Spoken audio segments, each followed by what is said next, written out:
Good afternoon.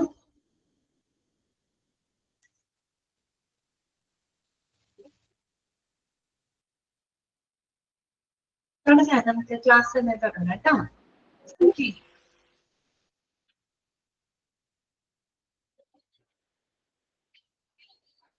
എല്ലാവരും ഊണൊക്കെ കഴിച്ചോന്ന് വിചാരിക്കുന്നു കേട്ടോ. ഓക്കെ, ഇപ്പൊ നമുക്ക് തുടങ്ങാം. എല്ലാവർക്കും ഗുഡ് ആഫ്റ്റർനൂൺ. അപ്പൊ നമ്മള് കഴിഞ്ഞ ക്ലാസ്സില് നമ്മൾ പഠിച്ചത് എന്താണ്? അതായത് നമ്മുടെ പബ്ലിക് റിലേഷൻസ് അല്ലെ, പബ്ലിക് റിലേഷൻസിനെ പറ്റിയിട്ട് ഇൻഡിക്കേറ്റേഴ്സ് ഏതൊക്കെയാണെന്ന് നമ്മൾ കണ്ടു. കഴിച്ചു ജസീല, ഭക്ഷണം കഴിച്ചു കേട്ടോ. അപ്പൊ തന്നെ കഴിച്ചു കഴിഞ്ഞുള്ളൂ. ഓക്കെ, അപ്പൊ ക്ലാസ്സിലോട്ട് പോവാം കേട്ടോ. അപ്പൊ നമ്മള് കഴിഞ്ഞ ക്ലാസ്സിൽ പബ്ലിക് റിലേഷൻസിന്റെ ഇൻഡിക്കേറ്റേഴ്സിനെ പറ്റി പഠിച്ചു. ആ ഇൻഡിക്കേറ്റേഴ്സ് ഏതെല്ലാം രീതിയിലാണ് പബ്ലിക് റിലേഷനെ ഇൻഫ്ലുവൻസ് ചെയ്യുന്നത് അല്ലെ. നമ്മൾ കുറച്ച് പോയിന്റുകളൊക്കെ പറഞ്ഞു, നിങ്ങളതൊക്കെ വായിച്ചു നോക്കി വിചാരിക്കുന്നു കേട്ടോ. എന്തൊക്കെ പോയിന്റുകളാണ് നമ്മൾ പഠിച്ചത്? Less the number of complaints better is the public relation അല്ലെ. അതായത് കംപ്ലൈന്റ്സിന്റെ എണ്ണം കുറവാണെങ്കിൽ നല്ലൊരു പബ്ലിക് റിലേഷൻ ആയിരിക്കും. പിന്നെ നമ്മൾ എന്താ പറഞ്ഞത്? More volunteerism in the hospital better is the public relation പഠിച്ചില്ലേ. പിന്നെ മൂന്നാമത്തെ പോയിന്റ് നമ്മൾ എന്താ പറഞ്ഞത്? Minimal turnover of the staff indicates good public relation അല്ലെ. മിനിമൽ ടേൺ ഓവർ, അവിടുത്തെ ജീവനക്കാര് വളരെ എന്താണ് ടേൺ ഓവർ കുറവാണെങ്കിൽ, ടേൺ ഓവർ എന്താണ് ഞാൻ പറഞ്ഞു കേട്ടോ. സ്റ്റാഫുകൾ പിരിഞ്ഞു പോകുന്നതിനെയാണ് നമ്മൾ ടേൺ ഓവർ എന്നതുകൊണ്ട് ഉദ്ദേശിക്കുന്നത്. അപ്പോ minimal turnover of the എന്താണ് staff indicates good public relation, good public relation. പിന്നെ നമ്മൾ എന്താ പറഞ്ഞത്? Better consistent patient attendance better is the public relation. പിന്നെ നമ്മൾ എന്താ പറഞ്ഞത്? മോർ ലാമ പേഷ്യൻസ് കൂടുതലാണെങ്കിൽ എന്തായിരിക്കും? Worser is the public relation. ഇത്രയും പോയിന്റുകളാണ് നമ്മൾ ആ ബോക്സുകളിലായിട്ട് പഠിച്ചത് കേട്ടോ. ഓക്കെ, അത് മാത്രം നിങ്ങൾ മനസ്സിലാക്കാൻ മതി കേട്ടോ. പിന്നെ നമ്മൾ കണ്ടത് പബ്ലിക് റിലേഷൻ ഓഫീസറിന്റെ ക്വാളിറ്റീസുകൾ എന്തൊക്കെയാണ് അല്ലെ. ഒരുപാട് ക്വാളിറ്റീസ് ഉള്ള ഒരു വ്യക്തി ആയിരിക്കണം ആര്? Public relation officer. ഓക്കെ, ഇതുവരെയാണ് നമ്മൾ കഴിഞ്ഞ ക്ലാസ്സിൽ ഡിസ്കസ് ചെയ്തത്. ഓക്കെ, അതെ, PR. അപ്പോൾ ഇനി നമ്മൾ ഇന്നത്തെ ക്ലാസ്സിൽ പഠിക്കാൻ പോകുന്നത് എന്താണ് കഴിഞ്ഞാൽ CEO full form chief executive officer കേട്ടോ. ചീഫ് എക്സിക്യൂട്ടീവ് ഓഫീസർ, CEO കേട്ടോ. ചീഫ് എക്സിക്യൂട്ടീവ് ഓഫീസർ ഏറ്റവും ഒരു അഡ്മിനിസ്ട്രേഷന്റെ ഏറ്റവും ടോപ്പിൽ ഇരിക്കുന്ന അഡ്മിനിസ്ട്രേറ്റർ ആണ് കേട്ടോ. അദ്ദേഹം എന്ന് പറഞ്ഞു കഴിഞ്ഞാൽ ആ ഒരു ഹോസ്പിറ്റലിന്റെ എല്ലാ പ്രവർത്തനങ്ങളെയും എന്താണ് മാനേജ് ചെയ്യുന്ന എല്ലാ കാര്യങ്ങളും, ആ ഒരു ഹോസ്പിറ്റലിൽ നടക്കുന്ന എല്ലാ പ്രവർത്തനങ്ങളെയും മേൽനോട്ടം വഹിക്കുന്ന ഒരു വ്യക്തിയാണ് കേട്ടോ CEO എന്ന് പറയുന്നത്, ചീഫ് എക്സിക്യൂട്ടീവ് ഓഫീസർ. ഓക്കെ, അടുത്തത് കേട്ടോ. അപ്പൊ ഇന്നത്തെ ക്ലാസ് നമുക്ക് നോക്കാം. ഇനി നമ്മൾ പഠിക്കാൻ പോകുന്നത് റോൾ ഓഫ് PR ഓഫീസർ. ഇത്രയും ക്ലാസ്സുകളിലായിട്ട് നമ്മൾ പഠിച്ച കാര്യങ്ങൾ എന്തൊക്കെയാണ്? പബ്ലിക് റിലേഷൻ എന്താണെന്ന് നമ്മൾ മനസ്സിലാക്കി. പബ്ലിക് റിലേഷന്റെ പിതാവ് എന്നറിയപ്പെടുന്നത് എഡ്വേർഡ് ബർണേഴ്സ് ആണ്. അദ്ദേഹത്തിന്റെ ബുക്കുകൾ നമ്മൾ ഒന്ന് ക്രിസ്റ്റലൈസിംഗ് പബ്ലിക് ഒപ്പീനിയൻ, ഇതൊക്കെ ഇമ്പോർട്ടന്റ് ആണ് കേട്ടോ. പിന്നെ പബ്ലിക് റിലേഷനെ പറ്റിയുള്ള 2 ഡെഫിനേഷൻസ് നമ്മൾ പഠിച്ചു. അതിൽ ജോൺ മില്ലത്തിന്റെ ഡെഫിനേഷൻ വളരെയധികം ഇമ്പോർട്ടന്റ് ആണ്. പിന്നെ നമ്മൾ പറഞ്ഞത് പബ്ലിക് റിലേഷന്റെ പ്രാധാന്യം അല്ലെ, അതിന്റെ ഒരു പ്രാധാന്യം മീൻസ് അതിന്റെ ഒരു ആവശ്യകത എന്താണ്, അതിനെപ്പറ്റി നമ്മൾ കണ്ടു. പബ്ലിക് റിലേഷൻ മെയിൻറ്റെയിൻ ചെയ്യുന്നതിനായിട്ട് 2 മെത്തേഡുകൾ നമ്മൾ പഠിച്ചു. ഒന്ന് ഓപ്പറേറ്റീവ് മെത്തേഡ്, 2 കമ്മ്യൂണിക്കേറ്റീവ് മെത്തേഡ്സ്. കണ്ടില്ലേ? പിന്നെയോ നമ്മൾ എന്താ പിന്നെ പഠിച്ചത്? അതായത് ഒരു പബ്ലിക് റിലേഷനെ വിലയിരുത്തുന്നതിനുള്ള ഇൻഡിക്കേറ്റേഴ്സ്, സൂചകങ്ങൾ എന്തൊക്കെയാണ്, അതിനെപ്പറ്റി നമ്മൾ കണ്ടു. പിന്നെ ഓരോ സൂചകങ്ങളും ഏതെല്ലാം രീതിയിലാണ് പബ്ലിക് റിലേഷനെ ഇൻഫ്ലുവൻസ് ചെയ്യുന്നത്. നമ്മൾ കുറച്ച് പോയിന്റ് തുടങ്ങിയപ്പോൾ തന്നെ പറഞ്ഞില്ലേ, അത് കണ്ടു. പിന്നെ പബ്ലിക് റിലേഷൻ ഓഫീസറുടെ ക്വാളിറ്റികൾ എന്തൊക്കെയാണെന്ന് മനസ്സിലാക്കി. ഇനി നമുക്ക് പഠിക്കാനുള്ളത് റോൾ ഓഫ് PR ഓഫീസർ കേട്ടോ. റോൾ ഓഫ് PR ഓഫീസർ, അതായത് ഒരു പബ്ലിക് റിലേഷൻ ഓഫീസറുടെ റോള് എന്താണ്, എന്തെല്ലാം റോളുകളിലാണ് അദ്ദേഹം അവിടെ പ്രവർത്തിക്കുന്നത്. പബ്ലിക് റിലേഷൻ ഓഫീസർ ആരാണ്? He's A professional. എന്താണ് ഹീസ് എ പ്രൊഫഷണൽ? അദ്ദേഹം എന്താ ചെയ്യുന്നത്? ഒരു ഓർഗനൈസേഷൻ ഹു മാനേജസ് ദ എന്താണ് public image of N organisation അല്ലെ. ഒരു ഓർഗനൈസേഷന്റെ പബ്ലിക് ഇമേജിനെ ബിൽഡപ്പ് ചെയ്യാനായിട്ട് സഹായിക്കുന്ന ഒരു പ്രൊഫഷണൽ ആണ് PR ഓഫീസർ എന്ന് പറയുന്നത്. ഇനി എന്തെല്ലാം റോളുകളിലാണ് അദ്ദേഹം പ്രവർത്തിക്കുന്നത്? അല്ലെങ്കിൽ 4 പോയിന്റുകളാണ് നമുക്ക് പഠിക്കാനുള്ളത്. ആ 4 പോയിന്റുകളും വളരെയധികം ഇമ്പോർട്ടന്റ് ആണ് കേട്ടോ. ഏതൊക്കെയാണ് ആ 4 പോയിന്റുകൾ? ഒന്നാമത്തെ റോൾ ഇതാണ്, അഡ്വക്കേറ്റ് കേട്ടോ. ഒന്നാമത്തെ എന്താണ്? അഡ്വക്കേറ്റ്. രണ്ടാമത്തത് കമ്മ്യൂണിക്കേറ്റർ. അദ്ദേഹം വഹിക്കുന്ന റോളുകളാണ് കേട്ടോ പറയുന്നത്. കമ്മ്യൂണിക്കേറ്റർ. മൂന്നാമത്തെ എന്താണ്? പ്രോബ്ലം സോൾവർ അല്ലെ, പ്രോബ്ലം സോൾവർ. നാലാമത്തത് ഒപ്പീനിയൻ മാസ്ട്രോ. ഇതൊക്കെയാണ് 4 റോളുകളാണ് പഠിക്കാനുള്ളത്. ഒന്ന് അഡ്വക്കേറ്റ്, രണ്ടാമത്തത് കമ്മ്യൂണിക്കേറ്റർ, മൂന്നാമത്തത് പ്രോബ്ലം സോൾവർ, നാലാമത്തത് ഒപ്പീനിയൻ മാസ്ട്രോ. ഇനി ഓരോന്ന് എന്താന്ന് നമുക്ക് നോക്കാം. ഫസ്റ്റ് വൺ എന്താണ്? അഡ്വക്കേറ്റ് ആണ് അല്ലെ. എന്താണ് അഡ്വക്കേറ്റ് എന്ന് പറയാൻ കാരണം? The public relations manager is the chief advocate for the company അല്ലെ. ആ ഒരു കമ്പനിയുടെ മുഖ്യ അഭിഭാഷകൻ എന്നറിയപ്പെടുന്നത് ആരാണ്? പബ്ലിക് റിലേഷൻ ഓഫീസർ ആണ് അല്ലെ. അദ്ദേഹം എന്താണ്? He has to concentrate all energy on building an organisation അല്ലെ.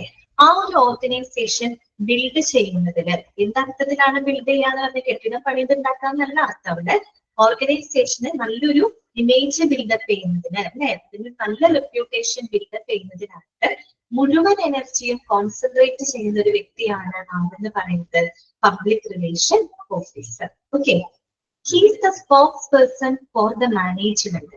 He is the spokes person. Spokes person എന്നൊക്കെ പറഞ്ഞാൽ എന്താണ്? വക്താവ് എന്നൊക്കെയുള്ള അർത്ഥമാണ് അല്ലെ. മാനേജ്മെന്റിന്റെ വക്താവാണ് എന്ന് വെച്ചാൽ ആ ഒരു മാനേജ്മെന്റിനെ റെപ്രസെന്റ് ചെയ്തുകൊണ്ട്, പ്രതിനിധീകരിച്ചുകൊണ്ട് പബ്ലിക്കുമായിട്ട് ഇടപെടുന്നതും കാര്യങ്ങളെല്ലാം തന്നെ എന്താണ് ഓർഗനൈസ് ചെയ്യുന്നതും കോർഡിനേറ്റ് ചെയ്യുന്നതും അതുപോലെ തന്നെ എന്താണ് മാനേജ്മെന്റിൽ നിന്നുള്ള നിർദ്ദേശങ്ങൾ പബ്ലിക്കിനെ അറിയിക്കുന്നതും പബ്ലിക്കിൽ നിന്നുള്ള വിവരങ്ങൾ മാനേജ്മെന്റിനെ അറിയിക്കുന്നതും എല്ലാം ആര് തന്നെയാണ്? ഒരു പബ്ലിക് റിലേഷൻ ഓഫീസറാണ്. ആ ഒരു അർത്ഥത്തിലാണ് അദ്ദേഹം ഒരു ചീഫ് അഡ്വക്കേറ്റ് ആണെന്ന് പറയുന്നത്. അല്ലാണ്ട് ഇവിടെ LLB കഴിഞ്ഞിട്ട് വാദിക്കാൻ നിൽക്കുന്നു എന്നുള്ള അർത്ഥത്തിലല്ല അവിടെ പറഞ്ഞത് കേട്ടോ. കാര്യം ആ ഒരു ഓർഗനൈസേഷന് വേണ്ടിയിട്ട് പബ്ലിക്കിനും ആ ഒരു ഹോസ്പിറ്റലിനും ഇടയിൽ അല്ല, അവർക്കിടയിൽ ഒരു ഇന്റർമീഡിയറ്റ് ആയിട്ട് നിന്നുകൊണ്ട് പബ്ലിക്കിൽ നിന്നുള്ള കാര്യങ്ങൾ ഹോസ്പിറ്റലിലോട്ടും മാനേജ്മെന്റിന്റെ കാര്യങ്ങൾ തിരിച്ച് പബ്ലിക്കിലോട്ടും എത്തിക്കുന്ന ഒരു വ്യക്തിയാണ്, ഒരു സ്പോക്സ് പേഴ്സൺ ആണ്, റെപ്രസെന്റ് ചെയ്യുന്ന ഒരു വ്യക്തിയാണ്. അവർക്ക് വേണ്ട നിർദ്ദേശങ്ങൾ, അവർക്ക് വേണ്ടി വാദിക്കുന്നത് അല്ലെ, എല്ലാം അദ്ദേഹം തന്നെയാണ്. ആ ഒരു അർത്ഥത്തിലാണ് അദ്ദേഹം അഡ്വക്കേറ്റ് ആണെന്ന് പറയുന്നത് കേട്ടോ. Okay, public relation manager is the chief advocate for the company. He has to concentrate all energy on building an organization. He is the spokesperson for the management. Clear ആയ അങ്ങനെ ഒരു റോൾ അദ്ദേഹം നിർവഹിക്കുന്നുണ്ട്. രണ്ടാമത്തെ എന്താണ്? Communicator അല്ലെ. നല്ലൊരു കമ്മ്യൂണിക്കേറ്ററിന്റെ റോളിൽ അദ്ദേഹം പ്രവർത്തിക്കുന്നുണ്ട്. കമ്മ്യൂണിക്കേറ്റർ എന്ന് പറയുന്നത് നമുക്കറിയാം അല്ലെ, നല്ല ആശയവിനിമയം നടത്തുന്ന ഒരു വ്യക്തിയാണ് അല്ലെ. അദ്ദേഹമാണ് കൂടുതൽ ആളുകളുമായിട്ട് എന്ത് ചെയ്യുന്നത്? ഇടപെടുന്നത്. പ്രത്യേകിച്ച് പബ്ലിക് ആയിട്ട് അല്ലെ. പബ്ലിക് റിലേഷൻ ഓഫീസർ എന്നാണ് പേര്. ഇപ്പൊ പബ്ലിക്കുമായിട്ട് കമ്മ്യൂണിറ്റി ആയിട്ട് കൂടുതൽ എന്താണ് ഇടപെടുന്നത് ആര് തന്നെയാണ്? PRO ആണ് അല്ലെ. ഓക്കെ, അപ്പൊ നമുക്ക് നോക്കാം. The public relation manager crafts the communication policies and supervises the development of all statements and the news releases for the company. അതായത് എന്താണ് പറയുന്നത്? ഒരു പബ്ലിക് റിലേഷൻ മാനേജർ അദ്ദേഹം എന്താ ചെയ്യുന്നത്? ഈ കമ്പനി സംബന്ധമായിട്ടുള്ള വിവരങ്ങളുടെ ന്യൂസ് റിലീസസ് അല്ലെ, മീഡിയാസ് വഴി നമുക്ക് കമ്പനിയുടെ പല സർവീസുകളും നമുക്ക് എന്ത് ചെയ്യേണ്ടി വരും? മീഡിയ വഴി നമുക്ക് കമ്മ്യൂണിക്കേറ്റ് ചെയ്യേണ്ടതായിട്ട് വരും അല്ലെ. അപ്പൊ ഈ കമ്പനിയോടനുബന്ധിച്ച കാര്യങ്ങളുടെ ന്യൂസ് റിലീസസും അതുപോലെ തന്നെ പല സ്റ്റേറ്റ്മെന്റ്സുകളൊക്കെ ഡെവലപ്പ് ചെയ്യുന്നതിന് ആവശ്യമായിട്ടുള്ള പോളിസികൾ അല്ലെ, നയങ്ങളെല്ലാം തന്നെ രൂപപ്പെടുത്തുന്നതും അതിനെല്ലാം മേൽനോട്ടം വഹിക്കുന്ന ഒരു വ്യക്തിയാണ് ആര്? പബ്ലിക് റിലേഷൻ ഓഫീസർ അഥവാ public relation manager. Okay, he crafts the communication policies and supervises the development of all the statements and news releases for the company. Okay, sociology, psychology and good journalism are the essential talents. അപ്പൊ അദ്ദേഹത്തിനെ സംബന്ധിച്ചൊരു sociology, psychology അല്ലെങ്കിൽ journalism എല്ലാം തന്നെ അതില് എന്താണ് ഒരു essential talent ആണ്, അദ്ദേഹത്തിന് ഉണ്ടായിരിക്കേണ്ട സ്കില്ലുകളാണ് അല്ലെ. ഇപ്പൊ നമുക്കറിയാം സോഷ്യോളജി അല്ലെ, സമൂഹത്തെ കുറിച്ചുള്ള പഠനമാണ് അല്ലെ സോഷ്യോളജി എന്ന് പറയുന്നത്. അപ്പൊ നമ്മള് പബ്ലിക്കായിട്ട് ഇടപെടുമ്പോൾ നമുക്ക് സമൂഹത്തിനെ പറ്റിയിട്ടുള്ള ഒരു അറിവുണ്ടായിരിക്കണം അല്ലെ. സമൂഹം എങ്ങനെയാണ്, നിലവിലെ നമ്മുടെ സൊസൈറ്റിയുടെ ട്രെൻഡ് എങ്ങനെയാണ്, അങ്ങനെയുള്ള കാര്യങ്ങളൊക്കെ മനസ്സിലാക്കണമെങ്കിൽ അത്തരം അറിവുണ്ടായിരിക്കണം. അതുപോലെ തന്നെയാണ് സൈക്കോളജി, അല്ലെ, മനഃശാസ്ത്രം. ഇപ്പൊ നമുക്കറിയാം ഒരുപാട് വ്യക്തികൾ കൂടി ചേർന്നിട്ടാണ് ഒരു സൊസൈറ്റി ഉണ്ടാകുന്നത്, അല്ലെ. വ്യക്തികളുടെ മാനസികമായിട്ടുള്ള മനസ്സിനെ പറ്റി നമ്മൾ കുറെയൊക്കെ മനസ്സിലാക്കി വെക്കണം, അല്ലെ. അവരുടെ വഴി പറഞ്ഞ് നമുക്ക് പെരുമാറാനായിട്ട് സാധിക്കണം. അതുപോലെ തന്നെ ഗുഡ് ജേർണലിസം, അല്ലെ, നല്ല കാര്യങ്ങൾ സംസാരിക്കാനും നല്ല രീതിയിൽ എന്താണ് ജഡ്ജ്മെന്റ് ചെയ്യാനും തീരുമാനിക്കാനും ഒക്കെ ഉള്ളൊരു കപ്പാസിറ്റി വേണം. അതുകൊണ്ട് തന്നെ ഇതൊക്കെ എസെൻഷ്യൽ ടാലൻസ് ആണ്. കമ്മ്യൂണിക്കേറ്റർ എന്നുള്ള രീതിയിൽ സോഷ്യോളജി, സൈക്കോളജി, ജേർണലിസം എന്നൊക്കെ പറയുന്നത് അദ്ദേഹത്തിന്റെ എസെൻഷ്യൽ ആയിട്ടുള്ള ടാലൻസുകളാണ്, അല്ലെ, കഴിവുകളാണ്. പിന്നെ എന്താണ് പറയുന്നത്? Communications have to be clear, brief and relevant to the audience. ഇനി കമ്മ്യൂണിക്കേഷൻസ് എപ്പോഴും എങ്ങനെയായിരിക്കണം? ഹാവ് ടു ബി ക്ലിയർ, അല്ലെ, വളരെ വ്യക്തമായിരിക്കണം, അല്ലെ, വളരെ വ്യക്തമായിരിക്കണം. ബ്രീഫ് ആയിരിക്കണം, അല്ലെ, വളരെ ചുരുക്കി വേണം നമ്മൾ പറയാം. ഒരുപാട് കാര്യങ്ങൾ നമ്മൾ നീട്ടി പരത്തി ഒന്നും പറയാതെ വ്യക്തമായിട്ട്. അയ്യോ, എന്താണിത്? ഒന്ന് മ്യൂട്ട് ചെയ്തിട്ടോ, മ്യൂട്ട് കൊടുത്തിട്ടില്ല, അല്ലെ. മിക്സിയിൽ അരക്കാണോ? അടുക്കളപ്പണിയിലാണെന്ന് തോന്നുന്നു, അല്ലെ. ഓക്കെ, കുഴപ്പമില്ല, ക്ലാസ് കേട്ടാൽ മതി കേട്ടോ. അപ്പൊ നോക്കുക, എന്താണ് നമ്മൾ പറഞ്ഞിരിക്കുന്നത്? കമ്മ്യൂണിക്കേറ്റർ, അല്ലെ. Communications have to be clear, brief and relevant to the audience കേട്ടോ. അപ്പൊ കമ്മ്യൂണിക്കേഷൻസ് എപ്പോഴും എന്തായിരിക്കണം? വളരെ ക്ലിയർ ആയിരിക്കണം, അതുപോലെ വളരെ ബ്രീഫ് ആയിരിക്കണം, പിന്നെ എന്തായിരിക്കണം? റിലവന്റ് ആയിരിക്കണം, അത് ഓഡിയൻസിന് റിലവന്റ് ആയിരിക്കണം എന്ന് വെച്ചാൽ കാലിക പ്രസക്തി ഉള്ളതായിരിക്കണം. റിലവന്റ് ആവാന്ന് വെച്ചാൽ എന്ത് ഉദ്ദേശിക്കുന്നത്? ഓഡിയൻസിന്റെ നീഡ്സ്, അവരുടെ ആവശ്യങ്ങള്, അതുപോലെ അവരുടെ താല്പര്യങ്ങള്, ഓക്കെ, അതുപോലെ അവരുടെ കൺസേൺസ്, അവർക്ക് പല ആശങ്കകളും മറ്റും ഉണ്ടാവും. അപ്പൊ അതിനെയൊക്കെ എന്താ പറയാ, കൂടുതൽ ഫോക്കസ് ചെയ്യുന്ന രീതിയിലായിരിക്കണം കമ്മ്യൂണിക്കേഷൻസ് ഉണ്ടായിരിക്കേണ്ടത്. അതുപോലെ അവരെ ഏറ്റവും അട്രാക്ട് ചെയ്യുന്ന രീതിയിലായിരിക്കണം ചെയ്യേണ്ടത്, കമ്മ്യൂണിക്കേറ്റ് ചെയ്യേണ്ടത്, അല്ലെ. അതാണ് അവിടെ റിലവന്റ് എന്നതുകൊണ്ട് ഉദ്ദേശിക്കുന്നത്. ക്ലിയർ ആണല്ലോ? അപ്പൊ ഒരു നല്ലൊരു കമ്മ്യൂണിക്കേറ്ററിന്റെ റോള് അദ്ദേഹം ചെയ്യുന്നുണ്ട്. ഈ കമ്പനി സംബന്ധമായിട്ടുള്ള ന്യൂസ് റിലീസസും സ്റ്റേറ്റ്മെന്റുകളൊക്കെ ഡെവലപ്പ് ചെയ്യാനുള്ള പോളിസികൾ തയ്യാറാക്കുന്നതും അതിനെ സൂപ്പർവൈസ് ചെയ്യുന്നതും അദ്ദേഹമാണ്. എ കമ്മ്യൂണിക്കേറ്റർ എന്നുള്ള രീതിയിൽ സോഷ്യോളജി, സൈക്കോളജി, ജേർണലിസം എന്നിവ എല്ലാത്തിനും അദ്ദേഹത്തിന് സ്കിൽ ഉണ്ടായിരിക്കണം. കമ്മ്യൂണിക്കേഷൻസ് എപ്പോഴും എന്തായിരിക്കണം? വളരെ വ്യക്തമായിരിക്കണം, വളരെ ബ്രീഫ് ആയിരിക്കണം, അതുപോലെ തന്നെ ഓഡിയൻസിന് വളരെ റിലവന്റ് ആയിരിക്കണം. ഓക്കെ, ക്ലിയർ ആണല്ലോ? അടുത്ത റോളാണ് പ്രോബ്ലം സോൾവർ കേട്ടോ. പ്രോബ്ലം സോൾവർ, അതായത് പ്രശ്നങ്ങളൊക്കെ പരിഹരിക്കുന്ന ഒരു വ്യക്തിയുടെ റോള് അദ്ദേഹം ചെയ്യുന്നത്, അല്ലെ. പ്രോബ്ലം സോൾവർ ആണ്. നോക്കുക കേട്ടോ. The public relation manager is the ultimate spin doctor. എന്താണ് പറയുന്നത്? Public relation manager is the ultimate spin doctor. എന്താണ് സ്പിൻ ഡോക്ടർ എന്ന് പറഞ്ഞു കഴിഞ്ഞാല്? അതൊരു പ്രയോഗമാണ് കേട്ടോ. സ്പിൻ ഡോക്ടർ എന്ന് പറഞ്ഞാല് ശരിക്കും പറഞ്ഞാല് വേറൊന്നുമല്ല. ഇപ്പൊ നമ്മള് എന്തെങ്കിലും പ്രശ്നങ്ങൾ ഉണ്ടാകുകയാണെങ്കിൽ, ഇപ്പൊ ഹോസ്പിറ്റലാണെന്ന് നമ്മൾ പറയുന്നത്, ഇപ്പൊ ഹോസ്പിറ്റലിനെ സംബന്ധിക്കുന്ന ഏതെങ്കിലും ഒരു ഓർഗനൈസേഷനെ സംബന്ധിക്കുന്ന എന്തെങ്കിലും പ്രശ്നങ്ങൾ ഉണ്ടാകുന്ന സമയത്ത് നമ്മൾ എന്ത് ചെയ്യണം? അതിന് വളരെ പോസിറ്റീവായിട്ട്, മനസ്സിലായോ? പോസിറ്റീവായിട്ട് വളരെ ന്യൂട്രൽ ആയിട്ട് എന്ത് ചെയ്യണം? അതിനെ കൈകാര്യം ചെയ്യണം. മനസ്സിലായോ? അതായത് പ്രശ്നങ്ങളായിരിക്കാം, പക്ഷെ നമ്മൾ അതിനെ ഭയങ്കരമായിട്ട് എന്ത് ചെയ്യരുത്? വലിയൊരു പ്രശ്നമായിട്ട് നമ്മൾ ആക്കരുത്. പകരം എന്ത് ചെയ്യണം? അതിനെ നല്ലൊരു രീതിയിൽ, അല്ലെ, അതായത് ഒരു പോസിറ്റീവ് ആയിട്ടുള്ള രീതിയിലൊന്ന് മാറ്റിയിട്ട് വളരെ ന്യൂട്രൽ ആയിട്ട് നമ്മൾ എന്ത് ചെയ്യണം? അതിനെ അവതരിപ്പിക്കണം. ഓക്കെ, ആ ഒരു കഴിവിനെയാണ് അവിടെ സ്പിൻ ഡോക്ടർ എന്നതുകൊണ്ട് ഉദ്ദേശിക്കുന്നത് കേട്ടോ. ഒന്ന് സ്പിൻ ചെയ്തിട്ടാണ് കാര്യങ്ങളെ നമ്മൾ അവിടെ ഇംപ്രസീവ് ആയിട്ടാണ് നമ്മൾ അവതരിപ്പിക്കുന്നത്. പ്രത്യേകിച്ച് പ്രശ്നങ്ങൾ വരുമ്പോൾ അതൊരു വലിയ പ്രശ്നമായിട്ട് കണക്കാക്കാതെ അതിന് വളരെ പോസിറ്റീവ് ആയിട്ടുള്ള രീതിയിൽ, വളരെ ന്യൂട്രൽ ആയിട്ടുള്ള രീതിയിൽ പബ്ലിക്കിന്റെ മുന്നിൽ പ്രസന്റ് ചെയ്യുക. അതാണ് അവിടെ സ്പിൻ ഡോക്ടർ, ആ ഒരു എബിലിറ്റിനെയാണ് അവിടെ പറയുന്നത് കേട്ടോ. അപ്പൊ അതിന്റെ ഒരു പ്രയോഗമാണ് the public relation manager is the ultimate spin doctor. നോക്കൂ, it is he or her job to put the best face on news and information that could embarrass or defame the company's reputation. അതായത് നമ്മുടെ കമ്പനിക്ക് നാണക്കേട് ഉണ്ടാക്കുന്നതോ അല്ലെങ്കിൽ എന്താ പറയുക അപകീർത്തിപ്പെടുത്തുന്നതോ ആയിട്ടുള്ള എന്തെങ്കിലും സംഭവങ്ങളൊക്കെ വരുമ്പോ അങ്ങനെയുള്ള സിറ്റുവേഷൻസിൽ ഈ പറയുന്ന ഹോസ്പിറ്റലിന്റെ ഒരു നല്ലൊരു ഇമേജ്, അല്ലെ, അതിന്റെ ഏറ്റവും നല്ലൊരു ഫേസ് പുറത്തേക്ക് കൊണ്ടുവരിക എന്നുള്ളത് ഒരു എന്താ പറയുക പബ്ലിക് റിലേഷൻ ഓഫീസറുടെ റെസ്പോൺസിബിലിറ്റിയാണ്, അല്ലെ. ഇപ്പൊ എന്തെങ്കിലും ആ ഒരു കമ്പനിയെ സംബന്ധിച്ച് എന്തെങ്കിലും മോശമായിട്ടുള്ളൊരു അലിഗേഷൻസ് വന്നു, ആരോപണങ്ങൾ ഉന്നയിക്കുന്ന സമയത്ത് ന്യൂസിലായാലും മറ്റുള്ള ഇൻഫർമേഷൻസിലും എന്ത് ചെയ്യണം? ആ ഒരു ഓർഗനൈസേഷന്റെ ഫേസ് നല്ലൊരു ഫേസ്, നല്ലൊരു ഇമേജ് മുന്നിൽ നിലനിർത്തുന്നതിന് വേണ്ടിയിട്ട് പ്രവർത്തിക്കുന്ന ഒരു വ്യക്തിയായിരിക്കണം ആര്? Public relation officer. ഓക്കെ, അത് അദ്ദേഹത്തിന്റെ ഡ്യൂട്ടിയാണ്, അദ്ദേഹത്തിന്റെ ജോബിന്റെ ഭാഗമാണ് കേട്ടോ.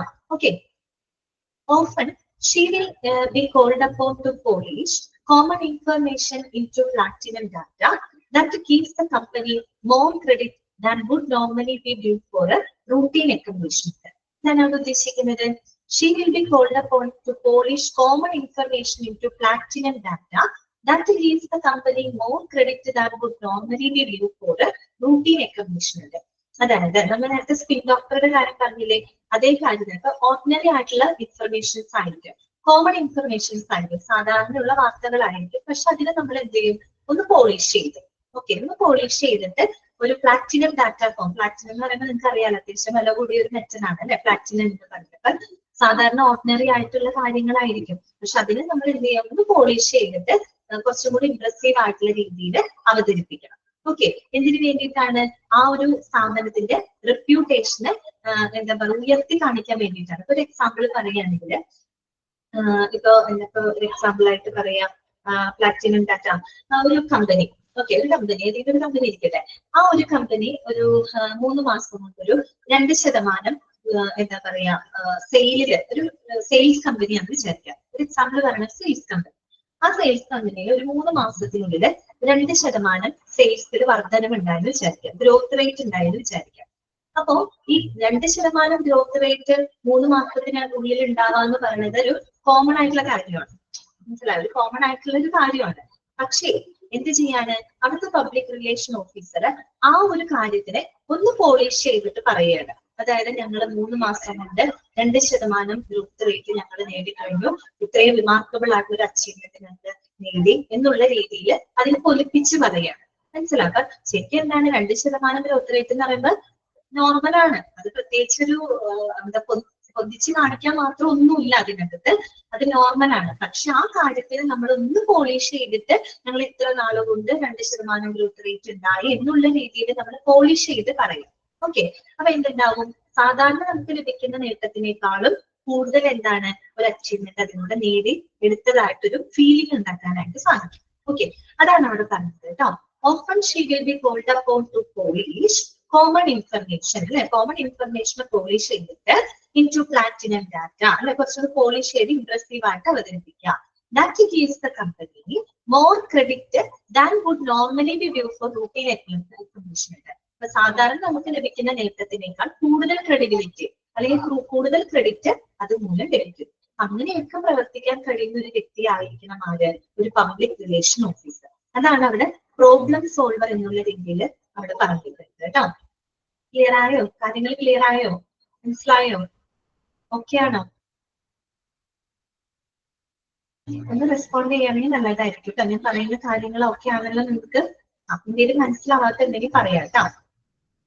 അടുത്തതാണ് ഒപ്പീനിയൻ മായിസ്ട്രോ. ഒപ്പീനിയൻ മായിസ്ട്രോ എന്താണ്? ഒപ്പീനിയൻ മായിസ്ട്രോ എന്ന് പറഞ്ഞു കഴിഞ്ഞാല് വേറൊന്നുമില്ല, ഉചിതമായിട്ടുള്ള തീരുമാനങ്ങൾ എടുക്കാനായിട്ട് കഴിവുള്ള വ്യക്തിയാണ് കേട്ടോ. സ്പീഡ് ഡോക്ടർ എന്ന് പറഞ്ഞാൽ വെച്ചിട്ടാ അതൊരു പ്രയോഗമാണ് കേട്ടോ. ഞാൻ നേരത്തെ പറഞ്ഞിരുന്നു, സ്പീഡ് ഡോക്ടർ എന്ന് പറഞ്ഞൊരു പ്രയോഗമാണ്. അതായത് നമ്മൾ കാര്യങ്ങളെ എന്തെങ്കിലും മോശമായിട്ടുള്ള കാര്യങ്ങളാണെങ്കിൽ കൂടിയും നമ്മൾ അതിനൊന്ന് പോളിഷ് ചെയ്ത് പോസിറ്റീവ് ആയിട്ടുള്ള രീതിയിൽ നമ്മൾ അവതരിപ്പിക്കാനുള്ള ഒരു കഴിവ്. ഓക്കെ, അതാണ് അവിടെ ഉദ്ദേശിക്കുന്നത് കേട്ടോ. സ്പീഡ് ഡോക്ടർ എന്ന് പറയുന്നത് അതൊരു പ്രയോഗമാണ്, ഒരു ഫ്രേസ് പോലെ പറയുന്നതാണ് കേട്ടോ. അത്രയേ ഉള്ളൂ, അതിനൊന്നും ചോദ്യങ്ങളൊന്നും വരാനില്ല. പക്ഷെ പ്രോബ്ലം സോൾവർ എന്നുള്ളത് നിങ്ങൾ ആ ഹെഡിങ്ങൾ പഠിച്ചു വെക്കുക, ഏതൊക്കെ റോളുകളാണ് അദ്ദേഹം നിർവഹിക്കുന്നത്. അടുത്തതാണ് ഒപ്പീനിയൻ മായിസ്ട്രോ, അതായത് ഉചിതമായിട്ടുള്ള തീരുമാനങ്ങളൊക്കെ എടുക്കാനായിട്ട് കഴിവുള്ള ഒരു വ്യക്തി. അതൊരു കഴിവ് തന്നെയാണ് അല്ലെ. നമ്മൾ എന്ത് സിറ്റുവേഷൻ ഉണ്ടായിക്കഴിഞ്ഞാലും കറക്റ്റ് ആയിട്ടുള്ള ഒരു തീരുമാനം എടുക്കുക എന്ന് പറയുന്നത് പ്രധാനപ്പെട്ട ഒരു കാര്യമാണ് അല്ലെ. പ്രത്യേകിച്ച് നമുക്ക് അധികം ടൈമൊന്നും ഉണ്ടാവില്ല, നമ്മുടെ ആ ഒരു ടൈം ലിമിറ്റിനുള്ളിൽ ശരിയായിട്ടുള്ള തീരുമാനങ്ങൾ നമുക്ക് എപ്പോഴും എടുക്കാനുള്ള ഒരു കഴിവുണ്ടായിരിക്കും. അങ്ങനെയുള്ളൊരു വ്യക്തിയായിരിക്കണം ആര്? Public relation officer. ഓക്കെ, അപ്പൊ നമുക്ക് നോക്കാം opinion മായിസ്ട്രോ. The public relations manager controls all outreach efforts കേട്ടോ. അതായത് ഒരു പബ്ലിക് റിലേഷൻ ഓഫീസർ എന്താണ്? എല്ലാ ഔട്ട്റീച്ച് എഫേർട്സുകളെ കൺട്രോൾ ചെയ്യുന്ന വ്യക്തിയാണ്. ഔട്ട്റീച്ച് എഫർട്ട് എന്ന് പറഞ്ഞാൽ എന്താണ്?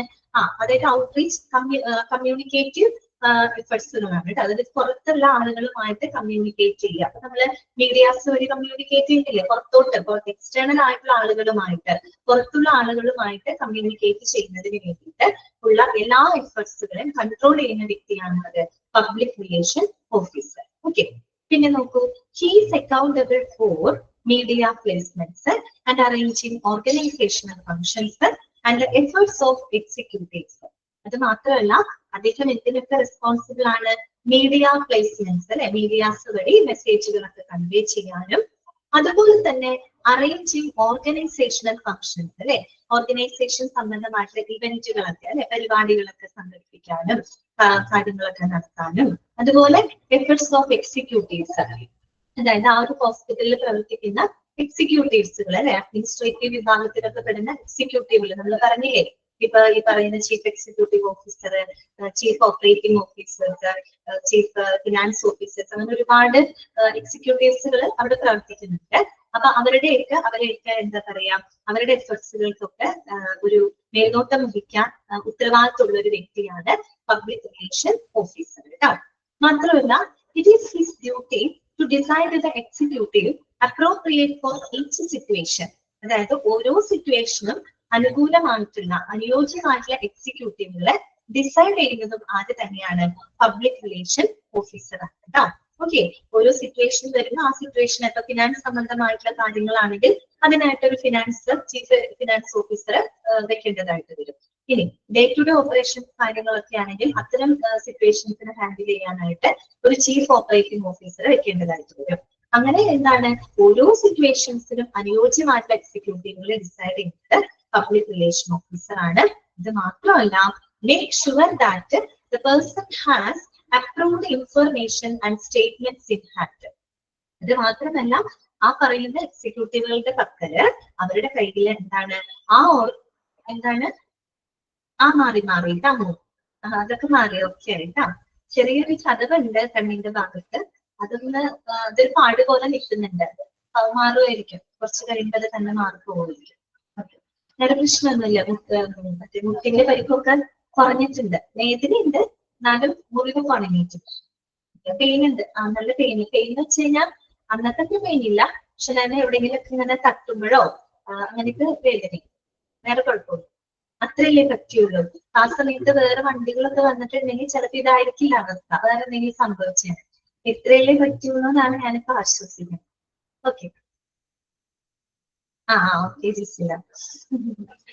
അടുത്തത് കേട്ടോ, ഇതെന്താ പറയുന്നത്? Make sure that person has approved information and statements in hand കേട്ടോ. ഈ തെരഞ്ഞെടുക്കുന്ന എക്സിക്യൂട്ടീവുകളുടെ കയ്യില് ആ ഒരു ഓർഗനൈസേഷനെ സംബന്ധിക്കുന്ന അംഗീകൃതമായിട്ടുള്ള വിവരങ്ങളും പ്രസ്താവനകളും ഉണ്ടെന്ന് ഉറപ്പുവരുത്തുകയും വേണം. ഇതൊക്കെ ആരുടെ ഒരു ഒപ്പീനിയൻ മാൻസ്ട്രോ എന്നുള്ള രീതിയിൽ അദ്ദേഹത്തിന്റെ റോളാണ് കേട്ടോ. ആരുടെ റോളാണ്? പബ്ലിക് റിലേഷൻ ഓഫീസറുടെ.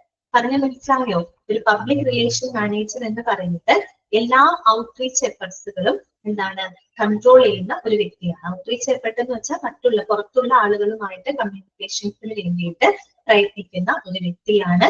അത് മാത്രമല്ല, അദ്ദേഹം മീഡിയ പ്ലേസ്മെന്റ്സ്, ഓർഗനൈസേഷണൽ ഫംഗ്ഷൻസുകളൊക്കെ അറേഞ്ച് ചെയ്യുന്നതിനും എക്സിക്യൂട്ടീവുകളായിട്ട് നേതൃത്വം വഹിക്കുന്നതിനൊക്കെ ഉത്തരവാദിത്തപ്പെട്ട ഒരു വ്യക്തിയാണ്.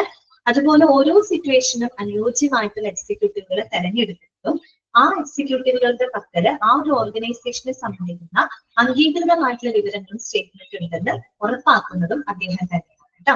ഓക്കെ, ഇതൊക്കെയാണ് പബ്ലിക് റിലേഷൻ ഓഫീസറുടെ എന്താ പറയാ റോൾ എന്ന് പറയുന്നത്. നിങ്ങൾ ഹെഡിങ്സ് ഒക്കെ ഒന്ന് പഠിച്ചു വെക്കാം. Advocate, communicator, problem solver, opinion maestro. Okay, clear ആണല്ലോ.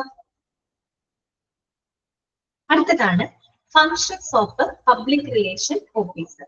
ഇത് നമ്മൾ പഠിക്കുന്നത് പബ്ലിക് റിലേഷൻ ഓഫീസറുടെ പ്രവർത്തനങ്ങൾ എന്തൊക്കെയാണ്, എന്തെല്ലാം പ്രവർത്തനങ്ങളാണ് അദ്ദേഹം ചെയ്യുന്നത്. ഒന്നാമത് എന്താണ്? Planning publicity strategies and campaigns. ഇതാണ് planning publicity strategies and campaigns അല്ലെ. ഈ പറയുന്ന പരസ്യതന്ത്രങ്ങള്, പ്രചരണങ്ങള് അതെല്ലാം നല്ല രീതിയിൽ ആസൂത്രണം ചെയ്യുന്നതും നടപ്പിലാക്കുന്നതും ആര് തന്നെയാണ്? പബ്ലിക് റിലേഷൻ ഓഫീസറാണ്. ഒരു ഏറ്റവും വലിയ മെയിൻ പരിപാടി എന്താന്ന് വെച്ച് കഴിഞ്ഞാല് പബ്ലിക്കുമായിട്ടുള്ള നല്ലൊരു എന്താ പറയാ ഒരു റിലേഷൻ ഉണ്ടാക്കിയെടുക്കുക, അതാണ് അവിടെ ഉദ്ദേശിക്കുന്നത്. അതിനായിട്ട് എന്താണ് പരസ്യതന്ത്രങ്ങളും പ്രചരണ പരിപാടികളൊക്കെ ആസൂത്രണം ചെയ്യുന്നത് അദ്ദേഹത്തിന്റെ ഫംഗ്ഷനാണ്. പിന്നെന്താണ് writing and producing presentations and press releases കേട്ടോ. അതായത് ഈ പറയുന്ന പത്രക്കുറിപ്പുകള്, അവതരണങ്ങള് അതെല്ലാം എഴുതുന്നതും തയ്യാറാക്കുന്നതൊക്കെ പബ്ലിക് റിലേഷൻ ഓഫീസറുടെ ഫംഗ്ഷനാണ് കേട്ടോ. പിന്നെന്താണ് to deal with enquiries from the public, the press and related organisation. അതായത് നമ്മുടെ പബ്ലിക്കിൽ നിന്ന്, പൊതുജനങ്ങളിൽ നിന്ന്, മാധ്യമങ്ങളിൽ നിന്ന്, മറ്റുള്ള എന്താ പറയാ സംഘടനകളിൽ നിന്ന് വരുന്ന അന്വേഷണങ്ങളൊക്കെ നല്ല രീതിയിൽ കൈകാര്യം ചെയ്യേണ്ടതും പബ്ലിക് റിലേഷൻ ഓഫീസറാണ്. ഓക്കെ, അടുത്തതോ to organise and attend promotional events such as press conferences, open days, exhibitions, tours and visit. പിന്നെന്താണ് പ്രൊമോഷണൽ ഇവന്റ്സ് അല്ലെ, ഈ പറയുന്ന നമ്മളുടെ ആ ഒരു എന്താ പറയാ ഹോസ്പിറ്റലിന്റെ ആ ഒരു ഇമേജ്, അവരുടെ ആ ഒരു ഫെസിലിറ്റി അല്ലെ, അവരുടെ സേവനങ്ങള് അതിനെയൊക്കെ എന്താ പ്രൊമോട്ട് ചെയ്യുന്നതിന് വേണ്ടിയിട്ടുള്ള ഇവന്റ്സുകൾ, ഈ പറയുന്ന പ്രസ് കോൺഫറൻസസ് ആവാം, പിന്നെ നമ്മൾ നേരത്തെ പഠിച്ച ഓപ്പൺ ഡേ ഹൗസുകള്, എക്സിബിഷൻസുകള്, ഹോസ്പിറ്റൽ ടൂറുകള്, വിസിറ്റുകള്, അതുപോലെ അങ്ങനെയൊക്കെയുള്ള കാര്യങ്ങളെല്ലാം ഓർഗനൈസ് ചെയ്യേണ്ടതും സംഘടിപ്പിക്കേണ്ടതും അറ്റൻഡ് ചെയ്യുന്നതൊക്കെ ആരുടെ ഫംഗ്ഷൻസ് ആണ്? പബ്ലിക് റിലേഷൻ ഓഫീസറുടെ പ്രവർത്തനത്തിൽ പെടുന്നതാണ്. ഓക്കെ, പിന്നെന്താണ് to speak publicly at interviews, press conferences and presentations കേട്ടോ. ഈ പറയുന്ന ഇന്റർവ്യൂസില്, അതുപോലെ പ്രസ് കോൺഫറൻസ്, മാധ്യമ ഇതൊക്കെ വരുമല്ലോ, പ്രസ് കോൺഫറൻസ് ഒക്കെ വരുമ്പോൾ പ്രസന്റേഷൻസിലൊക്കെ പബ്ലിക് ആയിട്ട് സംസാരിക്കുക കേട്ടോ. പബ്ലിക് ആയിട്ട് പേടിയൊന്നും ഇല്ലാതെ വളരെ പബ്ലിക് ആയിട്ട് അവരോട് സംസാരിക്കേണ്ട ഉത്തരവാദിത്വം പബ്ലിക് റിലേഷൻ ഓഫീസർക്കാണ്. പിന്നെന്താണ് to provide clients with information about new promotional opportunities and current pre അല്ല കേട്ടോ, ശരിയോടെ ഓൺഗോയിങ് ആണ് കേട്ടോ പറയാം. ഓൺഗോയിങ് ക്യാമ്പയിൻസ് പ്രോഗ്രസ് ആണ് കേട്ടോ. അതായത് to provide clients with information about the new promotional opportunities. Client എന്ന് പറഞ്ഞാൽ ആരാണ്? അവിടുത്തെ പേഷ്യൻസ് അല്ലെ, ആ ഹോസ്പിറ്റലിന്റെ സേവനങ്ങളൊക്കെ ഉപയോഗപ്പെടുത്തുന്ന ആളുകളാണ് അവിടുത്തെ ക്ലയൻസ് എന്ന് പറയുന്നത് അല്ലെ. അപ്പൊ നമുക്ക് ഈ പറയുന്ന പോലെ എന്താണ് പുതിയ പുതിയ പ്രൊമോഷണൽ ഓപ്പർച്യൂണിറ്റീസ് അല്ലെ, പുതിയ അവസരങ്ങളെ പറ്റിയിട്ടും അതുപോലെ തന്നെ എന്താ പറയാ ഓൺഗോയിങ് ക്യാമ്പയിൻസ് ആണ് കേട്ടോ. അതായത് ഇപ്പൊ നിലവിൽ നടന്നുകൊണ്ടിരിക്കുന്ന പ്രചരണ പരിപാടികളിലേക്ക് പുരോഗതിയെ പറ്റിയുള്ള ഇൻഫർമേഷൻസുകളൊക്കെ ക്ലയൻസിനെ, ആളുകളെ അറിയിക്കാം. ഓക്കെ, ആളുകൾക്ക് അത്തരം വിവരങ്ങളൊക്കെ ലഭ്യമാക്കുക, അതൊക്കെ പബ്ലിക് റിലേഷൻ ഓഫീസറുടെ ഫംഗ്ഷൻ പെടുന്നതാണ്. പിന്നെന്താണ് ടു അനലൈസ് മീഡിയ കവറേജ്. നമ്മൾ മീഡിയ വഴി പല കാര്യങ്ങളും കൺവേ ചെയ്യും അല്ലെ. അപ്പൊ മീഡിയ കവറേജ് ഒക്കെ കൃത്യമായിട്ട് അനലൈസ് ചെയ്യുക. പിന്നെന്താണ് to liaise with clients, managerial and journalistic staff about budgets, time scales and objectives. അതായത് ഈ പറയുന്ന ബഡ്ജറ്റുകള്, ടൈം സ്കെയിൽ എന്ന് വെച്ചാൽ നമ്മൾ ഓരോ ടൈം ലിമിറ്റ് വെച്ചിട്ടാണ് പ്രോഗ്രാമുകളൊക്കെ അറേഞ്ച് ചെയ്യുക അല്ലെ. അപ്പൊ നമ്മൾക്ക് ഒരു വർഷത്തേക്ക് നമ്മൾ ഇന്ന ദിവസം, ഇന്ന മാസം, ഇന്ന ദിവസം ഇന്ന പ്രോഗ്രാമുകള് ഇന്ന് നമ്മളൊരു ടൈം സ്കെയിൽ വെച്ചിട്ട് പ്ലാൻ ചെയ്ത് വെക്കും. ഇന്ന ദിവസം ആരംഭിക്കുന്നു, ഇന്ന ദിവസം അവസാനിക്കുന്നു എന്നുള്ള രീതിയിലാണ് നമ്മൾ ഓരോ പരിപാടികളും എന്ത് ചെയ്യുന്നത്, ഓർഗനൈസ് ചെയ്യുന്നത്. അതിനെയാണ് അവരുടെ ടൈം സ്കെയിൽ എന്ന് ഉദ്ദേശിക്കുന്നത്. പിന്നെ ഇവരുടെ ഒബ്ജക്റ്റീവ്സ് അല്ലെ, ആ ഒരു ഹോസ്പിറ്റലിന്റെ എന്താ പറയുക ലക്ഷ്യങ്ങള്, അങ്ങനെയുള്ള കാര്യങ്ങളെ പറ്റിയിട്ട് ക്ലയൻസിനോടും പിന്നെ ഈ പറയുന്ന മാനേജർ സ്റ്റാഫുകളോടും ജേർണലിസ്റ്റ് സ്റ്റാഫുകളോടൊക്കെ എന്താണ് അത്തരം കാര്യങ്ങളൊക്കെ കമ്മ്യൂണിക്കേറ്റ് ചെയ്യുക അല്ലെ. ലിയേഴ്സ് എന്ന് പറഞ്ഞു കഴിഞ്ഞാൽ അവരുമായിട്ട് സമ്പർക്കം പുലർത്തുക, ഇടപഴകുക എന്നൊക്കെയുള്ള അർത്ഥമാണ് കേട്ടോ. ഓക്കെ, ഇത്രയുള്ളൂ ഒരു പബ്ലിക് റിലേഷൻ ഓഫീസറുടെ ഫംഗ്ഷൻസ് ആണ് പറയുന്നത്. ഇതൊക്കെ നമ്മൾ പഠിച്ചത് പരസ്യതന്ത്രങ്ങള്, അതുപോലെ പ്രചരണ പരിപാടികളൊക്കെ കൃത്യമായിട്ട് ആസൂത്രണം ചെയ്യുക, അതുപോലെ തന്നെ അവതരണങ്ങളും പത്രക്കുറിപ്പുകളൊക്കെ തയ്യാറാക്കുക, പൊതുജനങ്ങളിൽ നിന്നും പ്രസ്സിൽ നിന്നും മറ്റ് റിലേറ്റഡ് ഓർഗനൈസേഷനിൽ നിന്നും വരുന്ന അന്വേഷണങ്ങളൊക്കെ നല്ല രീതിയിൽ കൈകാര്യം ചെയ്യുക. അതുപോലെ എന്താണ് പ്രൊമോഷണൽ ഇവന്റ്സ്, അതായത് ഈ പറയുന്ന press conference, open day house, exhibitions, hospital tour, visit, അങ്ങനെയുള്ള പ്രൊമോഷണൽ ഇവന്റുകളൊക്കെ കൃത്യമായിട്ട് സംഘടിപ്പിക്കുകയും അങ്ങനെയുള്ള പരിപാടികളിലൊക്കെ അറ്റൻഡ് ചെയ്യുക കേട്ടോ, പങ്കെടുക്കുക.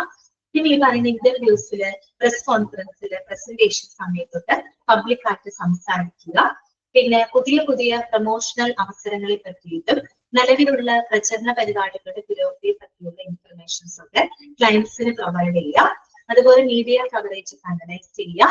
പിന്നെ എന്താ പറയുക ബഡ്ജറ്റുകൾ, ടൈം സ്കെയില്, അവരുടെ ലക്ഷ്യങ്ങളെ പറ്റിയൊക്കെ ക്ലയൻസ് ആയിട്ടും മാനേജേഴ്സ്, മറ്റുള്ള ജേർണലിസ്റ്റിക് സ്റ്റാഫുകളും ഒക്കെ ആയിട്ട് കമ്മ്യൂണിക്കേറ്റ് ചെയ്യാം. ഓക്കെ, ഇതൊക്കെ ഒരു പബ്ലിക് റിലേഷൻ ഓഫീസറുടെ ഫങ്ഷൻസ് ആണ്. ഇതാണ് ഓക്കെ ആണല്ലോ. അടുത്തതാണ് കുറച്ച് കാര്യങ്ങൾ വെറുതെ പറഞ്ഞു പോകുന്നുള്ളൂ. ഇതിന് വേറെ ക്വസ്റ്റ്യൻസ് ഒന്നും വരാനില്ല ഈ ബോക്സിനകത്ത്. എന്നാലും നമുക്ക് വായിക്കാം. അഡീഷണൽ ഇമ്പോർട്ടന്റ് കൺസിഡറേഷൻസ് കേട്ടോ. ഇനി നമ്മൾ പ്രത്യേകം പരിഗണന കൊടുക്കേണ്ട ചില കാര്യങ്ങളെ പറ്റിയിട്ട്, നമ്മൾ അറിഞ്ഞിരിക്കേണ്ട ചില കാര്യങ്ങളാണ് അവിടെ കൊടുത്തേക്കുന്നത്. നോക്കാം. Communication to the press. നമ്മൾ ഈ പ്രസ്സുമായിട്ട് കമ്മ്യൂണിക്കേറ്റ് ചെയ്യുമ്പോൾ ശ്രദ്ധിക്കേണ്ട ചില കാര്യങ്ങളെ പറ്റിയാണ് അവിടെ പറയുന്നത് കേട്ടോ. നോക്കാം. PR മസ്റ്റ് മെസ്സേജ് നോക്കണമല്ലോ, ഒരു ചെറുതാണ്. PR നോക്കി എനിക്ക് വായിക്കാൻ പറ്റും. നോക്കിക്കോട്ടാ, നിങ്ങൾ സ്ക്രീനിൽ നോക്കിക്കോ. Additional communication to the press കേട്ടോ. PR must get to know the local press well. എന്താണ് PR must get to know the local press well. അതായത് പബ്ലിക് റിലേഷൻ ഓഫീസർ എന്ന് പറയുന്നത് അവർക്ക് പ്രാദേശിക മാധ്യമങ്ങളെ നന്നായിട്ട് പ്രാദേശിക മാധ്യമങ്ങളെ പറ്റിയിട്ട് അറിവുള്ള ആളുകളായിരിക്കും.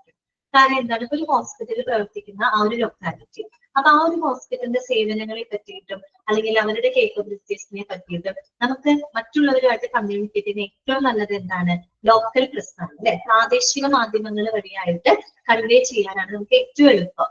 അതുകൊണ്ട് തന്നെ പബ്ലിക് റിലേഷൻ ഓഫീസർ എന്താണ്, അവര് പ്രാദേശിക മാധ്യമങ്ങളെ പറ്റിയിട്ട് അറിവുള്ളവരായിരിക്കും.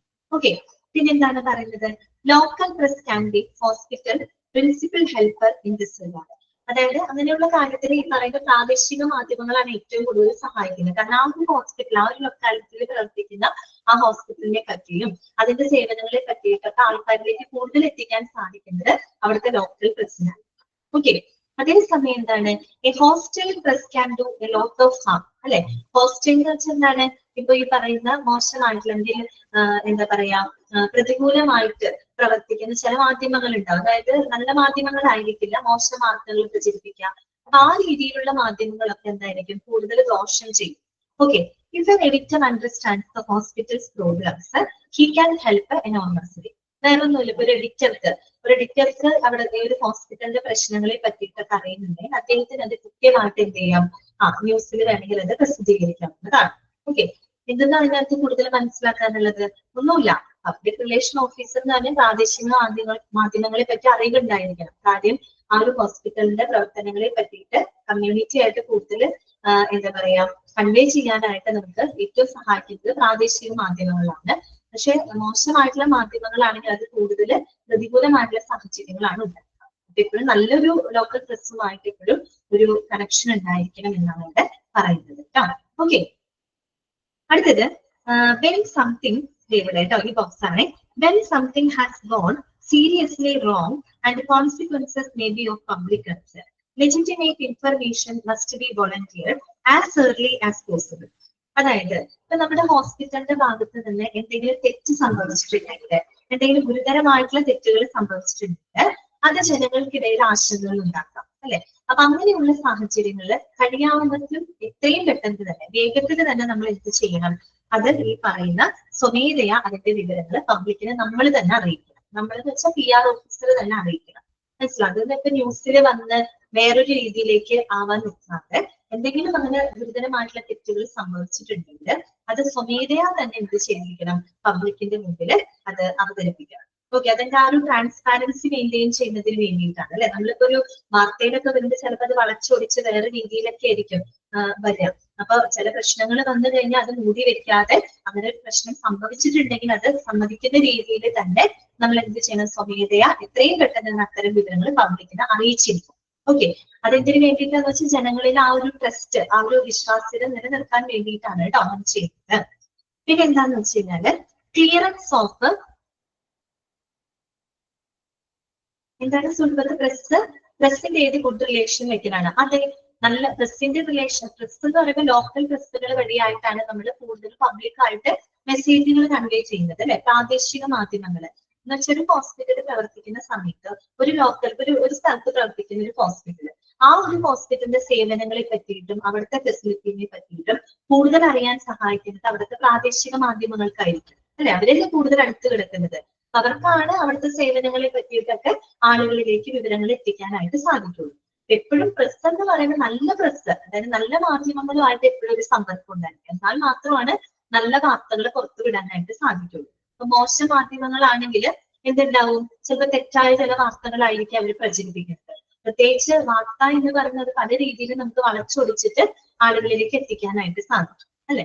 അത്രയേ ഉള്ളൂ. അപ്പൊ എപ്പോഴും നല്ലൊരു പബ്ലിക് റിലേഷൻ മെയിൻറ്റെയിൻ ചെയ്യുന്നതിന് പ്രസ്സിന് പ്രാധാന്യമുണ്ട്. കാര്യം പ്രസ് വഴിയായിട്ടാണ് നമ്മൾ പല കാര്യങ്ങളും ആളുകളുമായിട്ട് കമ്മ്യൂണിക്കേറ്റ് ചെയ്യുന്നത്.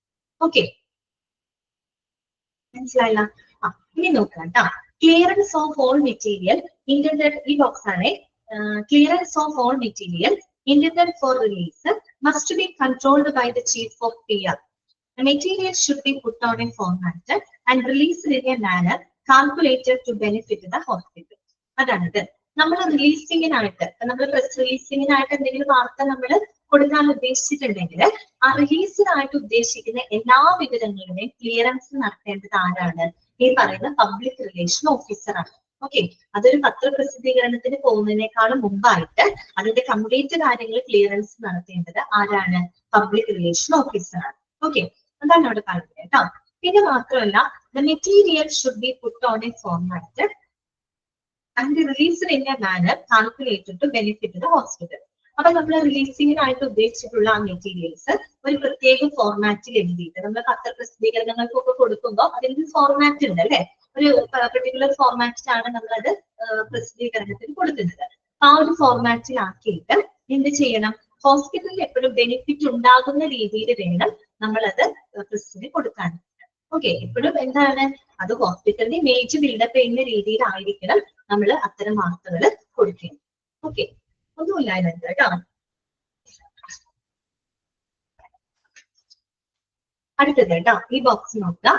Information regarding the condition of hospital patients, especially VIPs and very serious patients, should be guarded and preferably governed by an approval code. അതായത് ഇവിടെ ഉദ്ദേശിക്കുന്ന ഇത്രയേ ഉള്ളൂ. നമ്മൾ ആശുപത്രിയിൽ പ്രത്യേകിച്ച് VIP ഉണ്ടായിരിക്കും, അല്ലെങ്കിൽ വല്ല പ്രത്യേക രോഗങ്ങളൊക്കെ ബാധിച്ച ആളുകളുടെ വിവരങ്ങളൊക്കെ നമ്മൾ എന്ത് ചെയ്തിരിക്കണം? ഒരു അപ്രൂവൽ കോഡ് ഉപയോഗിച്ച് പ്രൊട്ടക്ട് ചെയ്തിരിക്കണം. എന്ന് പറഞ്ഞാൽ വളരെ കോൺഫിഡൻഷ്യൽ ആയിരിക്കണം കേട്ടോ. അത് ശരിക്കും പറഞ്ഞ ഒരു പേഷ്യൻസിനെ സംബന്ധിച്ച് അവരുടെ അവകാശം കൂടെയാണ്. നമ്മളത് പഠിക്കുന്നുണ്ട് കേട്ടോ. പേഷ്യന്റ് ബിൽ ഓഫ് റൈറ്റ്സ് എന്നൊക്കെ പറഞ്ഞ് നമ്മൾ പഠിക്കുന്നുണ്ട്. അപ്പൊ അവരുടെ വിവരങ്ങൾ, ഈ ആശുപത്രിയിലെ ഈ പറയുന്ന VIP-കളൊക്കെ ഉണ്ടാകുമ്പോൾ അവരുടെ വിവരങ്ങളെല്ലാം തന്നെ വളരെ പ്രൊട്ടക്ട് ചെയ്ത് വേണം സൂക്ഷിക്കുക. എന്ന് വെച്ചാൽ വളരെ ഒരു എന്താ പറയാ അപ്രൂവൽ കോഡ് ഉപയോഗിച്ച് പ്രൊട്ടക്ട് ചെയ്യണമെന്നാണ് പറയുന്നത് കേട്ടോ. പിന്നെ എന്താണ്? Interviews of patients by the press or taking their photographs should only be permitted if the patient or his or her relatives consent and if it is the hospital's interest. അതായത് ഈ പറയുന്ന പേഷ്യൻസിന്റെ സമ്മതമില്ലാതെ, പേഷ്യന്റിന്റെ അല്ലെങ്കിൽ അവരുടെ കുടുംബാംഗങ്ങളുടെയോ അല്ലെങ്കിൽ ഈ പറയുന്ന ഹോസ്പിറ്റലിന്റെയോ കൺസെന്റ് ഇല്ലാതെ, കൺസെന്റ് എന്ന് പറഞ്ഞാൽ എന്താണ്? സമ്മതമാണ്, അല്ലെ? അവരുടെ സമ്മതമില്ലാതെ ഈ പറയുന്ന പേഷ്യൻസ് ആയിട്ട് ഇന്റർവ്യൂ ചെയ്യാനോ അല്ലെങ്കിൽ അവരുടെ ഫോട്ടോസ് എടുക്കാനോ ഒന്നും പാടുള്ളതല്ല. ഓക്കെ, മനസ്സിലായല്ലോ? അതായത് പേഷ്യൻസിന്റെ സമ്മതം വേണം. അവരുടെ കൺസെന്റ് ഇല്ലാതെ അവരുടെ ഫോട്ടോഗ്രാഫ്സ് എടുക്കുക അല്ലെങ്കിൽ അവരുമായിട്ട് ഇന്റർവ്യൂ നടത്തുക, അതൊക്കെ എന്താണ്? അതൊന്നും ചെയ്യാൻ പാടില്ലാത്ത കാര്യങ്ങളാണ് കേട്ടോ.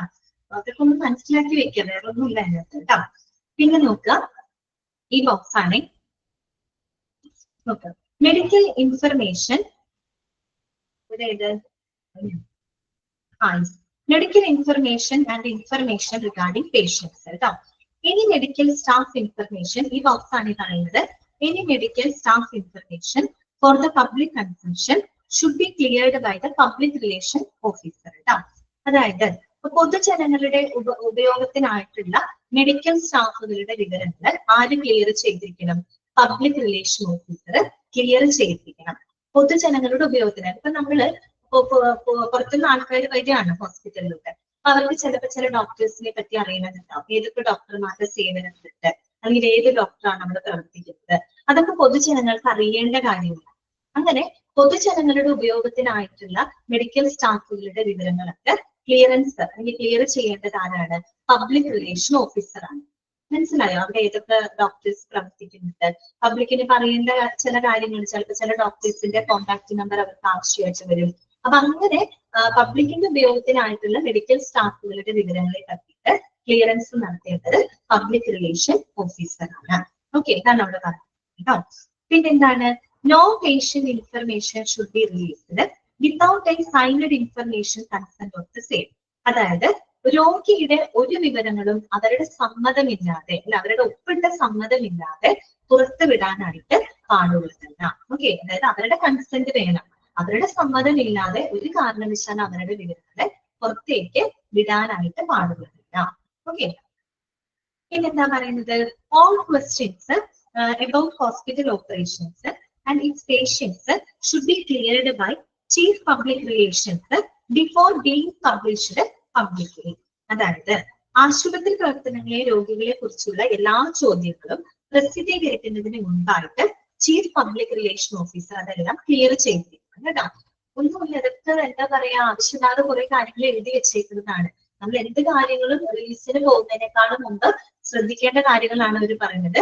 അതായത് അതൊക്കെ കൃത്യമായിട്ട് ക്ലിയർ ചെയ്യുന്നത് പബ്ലിക് റിലേഷൻ ഓഫീസർ ആണ്. അതുപോലെ തന്നെ പൊതുജനങ്ങളുടെ ഉപയോഗത്തിനായിട്ടുള്ള മെഡിക്കൽ സ്റ്റാഫുകളുടെ വിവരങ്ങളെല്ലാം ക്ലിയർ ചെയ്യുന്നത് പബ്ലിക് റിലേഷൻ ഓഫീസർ ആണ്. പിന്നെ അത്രയൊക്കെ ഉള്ളൂ, അതൊക്കെ അതിനകത്ത് മനസ്സിലാക്കാനുള്ളൂ. വേറെ അതിൽ കൂടുതലൊന്നും അതിനകത്ത് ചോദിക്കാനില്ല. ഓക്കെ, ക്ലിയർ ആണല്ലോ? ഒന്നുകൂടെ പറയണോ? ഏതെങ്കിലും പോയിന്റുകൾ മനസ്സിലാവാത്തതേ ചോദിച്ചോട്ടാ. ക്ലിയർ ആണ്? ഓക്കെ, എന്താണെന്നറിയാമോ, ഈ ബോക്സിനകത്ത് പറഞ്ഞ കാര്യങ്ങൾ കുറെയൊക്കെ ആവശ്യമില്ലാതെ കുറെ എഴുതി വെച്ചേക്കുന്നതാണ്. അത് നമ്മൾ മനസ്സിലാക്കേണ്ട കാര്യങ്ങളാണ്. അതുപോലെ രോഗികളുടെ സമ്മതമൊന്നും ഇല്ലാതെ അവരുടെ ഫോട്ടോസ് എടുക്കാനോ അല്ലെങ്കിൽ അവരായിട്ട് ഇന്റർവ്യൂ നടത്താനോ അല്ലെങ്കിൽ അവരുടെ വിവരങ്ങൾ പുറത്തു വിടാനോ ഒന്നും പാടുള്ളതല്ല. ഓക്കെ, അതൊക്കെ നമ്മൾ അറിഞ്ഞിരിക്കേണ്ട കാര്യങ്ങൾ മാത്രമേ കേട്ടോ. അതുപോലെ പ്രസ് റിലീസിന് മുമ്പായിട്ട് എല്ലാ കാര്യങ്ങളും ക്ലിയർ ചെയ്യുന്നത് പബ്ലിക് റിലേഷൻ ഓഫീസറാണ്. പക്ഷെ എന്ത് നമ്മൾ പ്രസ് റിലീസിന് കൊടുക്കുമ്പോഴും എന്ത് ചെയ്തിരിക്കണം, ഇപ്പോഴും ഒരു നല്ലൊരു ഇമേജ്, അതായത് ആ ഹോസ്പിറ്റലിന്റെ ഫേവർ ആവുന്ന രീതിയിൽ നല്ലൊരു ഇമേജ് ബിൽഡപ്പ് ചെയ്തുകൊണ്ടായിരിക്കണം നമ്മുടെ വിവരങ്ങളെ എന്ത് ചെയ്യുന്നത്, കൺവേ ചെയ്യുന്നത് കേട്ടോ. ഓക്കെ, അപ്പൊ ഇതോട് കൂടിയിട്ട് നമ്മുടെ ഈ ഒരു ചാപ്റ്റർ ഇവിടെ അവസാനിക്കുകയാണ് കേട്ടോ. പബ്ലിക് റിലേഷൻ ഓഫീസർ അവർ നമ്മളോട് ചോദിക്കുക, എനിക്ക് അങ്ങനെ ഒരു അനുഭവം ഉണ്ടായിരുന്നു. ഓക്കെ ജസില, കറക്റ്റ് ആണ് അല്ലെ? പബ്ലിക്കിനോട് അവര് വിവരങ്ങൾ ചോദിക്കും. അപ്പൊ നമ്മള് എന്ത് ചെയ്യണം, നല്ലൊരു ഇമേജ് ഉണ്ടാവുന്ന രീതിയിൽ, അല്ലെങ്കിൽ അത് പബ്ലിക്കിനോട് ചോദിക്കുമ്പോൾ കറക്റ്റ് ആയിട്ട് വിവരങ്ങൾ അറിയാൻ പറ്റും. കാര്യം അതുകൊണ്ടാണ് പബ്ലിക്കുമായിട്ട് നല്ലൊരു റിലേഷൻ ഉണ്ടാക്കണം എന്ന് പറയുന്നത്. ഓക്കെ, ക്ലിയർ ആണല്ലോ? അപ്പോ ഈ ചാപ്റ്ററിനകത്ത് നിങ്ങൾ പഠിച്ച കാര്യങ്ങൾ എന്ന് പറഞ്ഞു കഴിഞ്ഞാൽ വളരെ ചുരുക്കം കാര്യങ്ങൾ മാത്രമേ നമ്മൾ ഇതിലൊരു പേജസ് ഒക്കെ ഉണ്ട്. പക്ഷെ അതിനകത്ത് പഠിച്ച കാര്യങ്ങൾ വളരെ പഠിക്കാൻ വളരെ കുറച്ചുള്ളൂ അതിനകത്ത് കേട്ടോ. നമ്മൾ പബ്ലിക് റിലേഷൻ എന്താണെന്നുള്ളത് മനസ്സിലാക്കുക.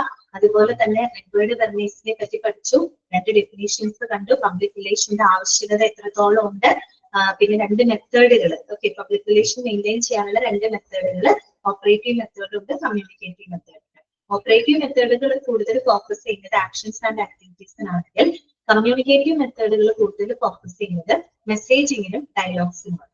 പല കമ്മ്യൂണിക്കേറ്റീവ് മെത്തേഡുകൾ നമ്മൾ പഠിച്ചു അല്ലെ? Open day house, exhibition, hospital tour, വിസിറ്റുകൾ, അങ്ങനെ ഒരുപാട് ഉണ്ട് അല്ലെ? അതൊക്കെ കമ്മ്യൂണിക്കേറ്റീവ് മെത്തേഡുകൾ. മാസ് മീഡിയാസ് വഴിയുള്ളത്, അങ്ങനെ പല ഇതും നമ്മൾ കണ്ടു. പിന്നെ പബ്ലിക് റിലേഷനെ ഇവാലുവേറ്റ് ചെയ്യാനുള്ള ഇൻഡിക്കേറ്റേഴ്സുകൾ നമ്മൾ പഠിച്ചില്ലേ? സർവേകൾ, check list, general opinion poll, അങ്ങനെയുള്ള പോയിന്റുകളൊക്കെ ഒന്ന് മനസ്സിലാക്കിയിരിക്കുക. ഇനി അതിൽ ഓരോ ഇൻഡിക്കേറ്ററും ഏതെല്ലാം രീതിയിലാണ് പബ്ലിക് റിലേഷനെ അഫക്ട് ചെയ്യുന്നത്, ഒന്ന് കുറയുമ്പോൾ ഒന്ന് കൂടും, അല്ലെങ്കിൽ ഒരെണ്ണം ലെസ് ആണെങ്കിൽ ഒന്ന് മോർ ആയിരിക്കും. ആ രീതിയിലൊക്കെ നമ്മൾ കുറച്ച് പോയിന്റുകൾ പറഞ്ഞു, അതൊക്കെ ഒന്ന് പഠിച്ചിരിക്കുക കേട്ടോ. പിന്നെ പഠിക്കേണ്ടത് ഒരു പബ്ലിക് റിലേഷൻ ഓഫീസറുടെ ക്വാളിറ്റീസുകൾ എന്തൊക്കെയാണ്, എന്തെല്ലാം ക്വാളിറ്റീസുകളാണ് അദ്ദേഹത്തിന് ഉണ്ടായിരിക്കേണ്ടത്, എന്തെല്ലാം റോളുകളാണ് അദ്ദേഹം കൈകാര്യം. നമ്മൾ പറഞ്ഞ അഡ്വക്കേറ്റിന്റെ റോൾ അദ്ദേഹത്തിനുണ്ട്, കമ്മ്യൂണിക്കേറ്ററിന്റെ റോൾ ഉണ്ട്, പ്രോബ്ലം സോൾവറിന്റെ റോൾ ഉണ്ട്, ഒപ്പീനിയൻ മാസ്റ്റർ റോൾ ഉണ്ട്. അങ്ങനെ 4 റോളുകൾ നമ്മളടുത്ത് പഠിച്ചു. ഓക്കെ, ഇത്രയേ ഉള്ളൂ അതിനകത്ത് കേട്ടോ, വേറൊന്നും കൂടുതലായിട്ടില്ല. ഓക്കെ, ഈ ചാപ്റ്റർ ക്ലിയർ ആണെന്ന് വെച്ചാൽ നിങ്ങൾ മോക്ക് ടെസ്റ്റുകൾ നല്ലപോലെ പ്രാക്ടീസ് ചെയ്യാം കേട്ടോ. അപ്പൊ നമുക്ക് പുതിയൊരു ചാപ്റ്റർ സ്റ്റാർട്ട് ചെയ്താലോ? തുടങ്ങി വെക്കാം കേട്ടോ. ആ ചാപ്റ്റർ എല്ലാവർക്കും ക്ലിയർ ആണെന്ന് വിചാരിക്കുന്നു. അപ്പൊ നമുക്ക് പുതിയൊരു ചാപ്റ്റർ സ്റ്റാർട്ട് ചെയ്യാം. ചാപ്റ്റർ നമ്പർ 5 ആണ് കേട്ടോ. മൊഡ്യൂൾ 3 ചാപ്റ്റർ ആണ്. ചാപ്റ്ററിന്റെ പേരൊന്ന് ശ്രദ്ധിക്കാം, എത്തിക്കൽ ആൻഡ് ലീഗൽ ഇഷ്യൂസ് കേട്ടോ. Ethical and legal issues. Okay, അതൊരു ചെറിയ ചാപ്റ്റർ ആണ്, ഈസി ആയിട്ട് നമുക്ക് പഠിക്കാം കേട്ടോ. അതിന്റെ ബുദ്ധിമുട്ടൊന്നുമില്ല, നമുക്ക് പഠിച്ചെടുക്കാവുന്നേ ഉള്ളൂ. Ethical and legal issues. അപ്പൊ ആദ്യം തന്നെ നമ്മള് എത്തിക്സ് എന്ന് കേട്ടിട്ടുണ്ടാവും അല്ലെ. നിങ്ങൾ പലപ്പോഴും നമ്മൾ എപ്പോഴും പലരും പറയുന്ന ഒരു വാക്കാണ് എത്തിക്സ് അല്ലെ. ധാർമ്മികമായിട്ടുള്ള വശങ്ങളാണ് അവിടെ ഉദ്ദേശിക്കുന്നത് അല്ലെ. ഏതൊരു പ്രൊഫഷൻ എടുത്താലും അല്ലെ, ഇപ്പൊ ഏതൊരു ജോലി, ഇപ്പൊ ഹോസ്പിറ്റൽ ആയിക്കോട്ടെ, ഡോക്ടറുടെ ജോലി, അതിന്റെ ഒരു നഴ്സിന്റെ ജോലി, ഒരു അഡ്വക്കേറ്റിന്റെ ജോലി, ഏത് ജോലി, ഇപ്പൊ ടീച്ചിങ് ആണെങ്കിൽ അങ്ങനെ. അപ്പൊ എല്ലാത്തിനും അതിൻ്റെതായ ഒരു എത്തിക്സ് ഉണ്ട് അല്ലെ, അതിൻ്റെതായ ഒരു ധാർമ്മിക വശങ്ങളുണ്ട്. ആ ഒരു എത്തിക്സ് വിട്ട് ആരും എന്ത് ചെയ്യാൻ പാടില്ല, പെരുമാറാനായിട്ട് പാടില്ല. ശരിയല്ലേ? അതേപോലെ തന്നെ ഇമ്പോർട്ടന്റ് ആയിട്ടുള്ള ഒരു കാര്യമാണിത് ലീഗൽ ആസ്പെക്ട് അല്ലെ, നിയമപരമായിട്ടുള്ള വശങ്ങൾ.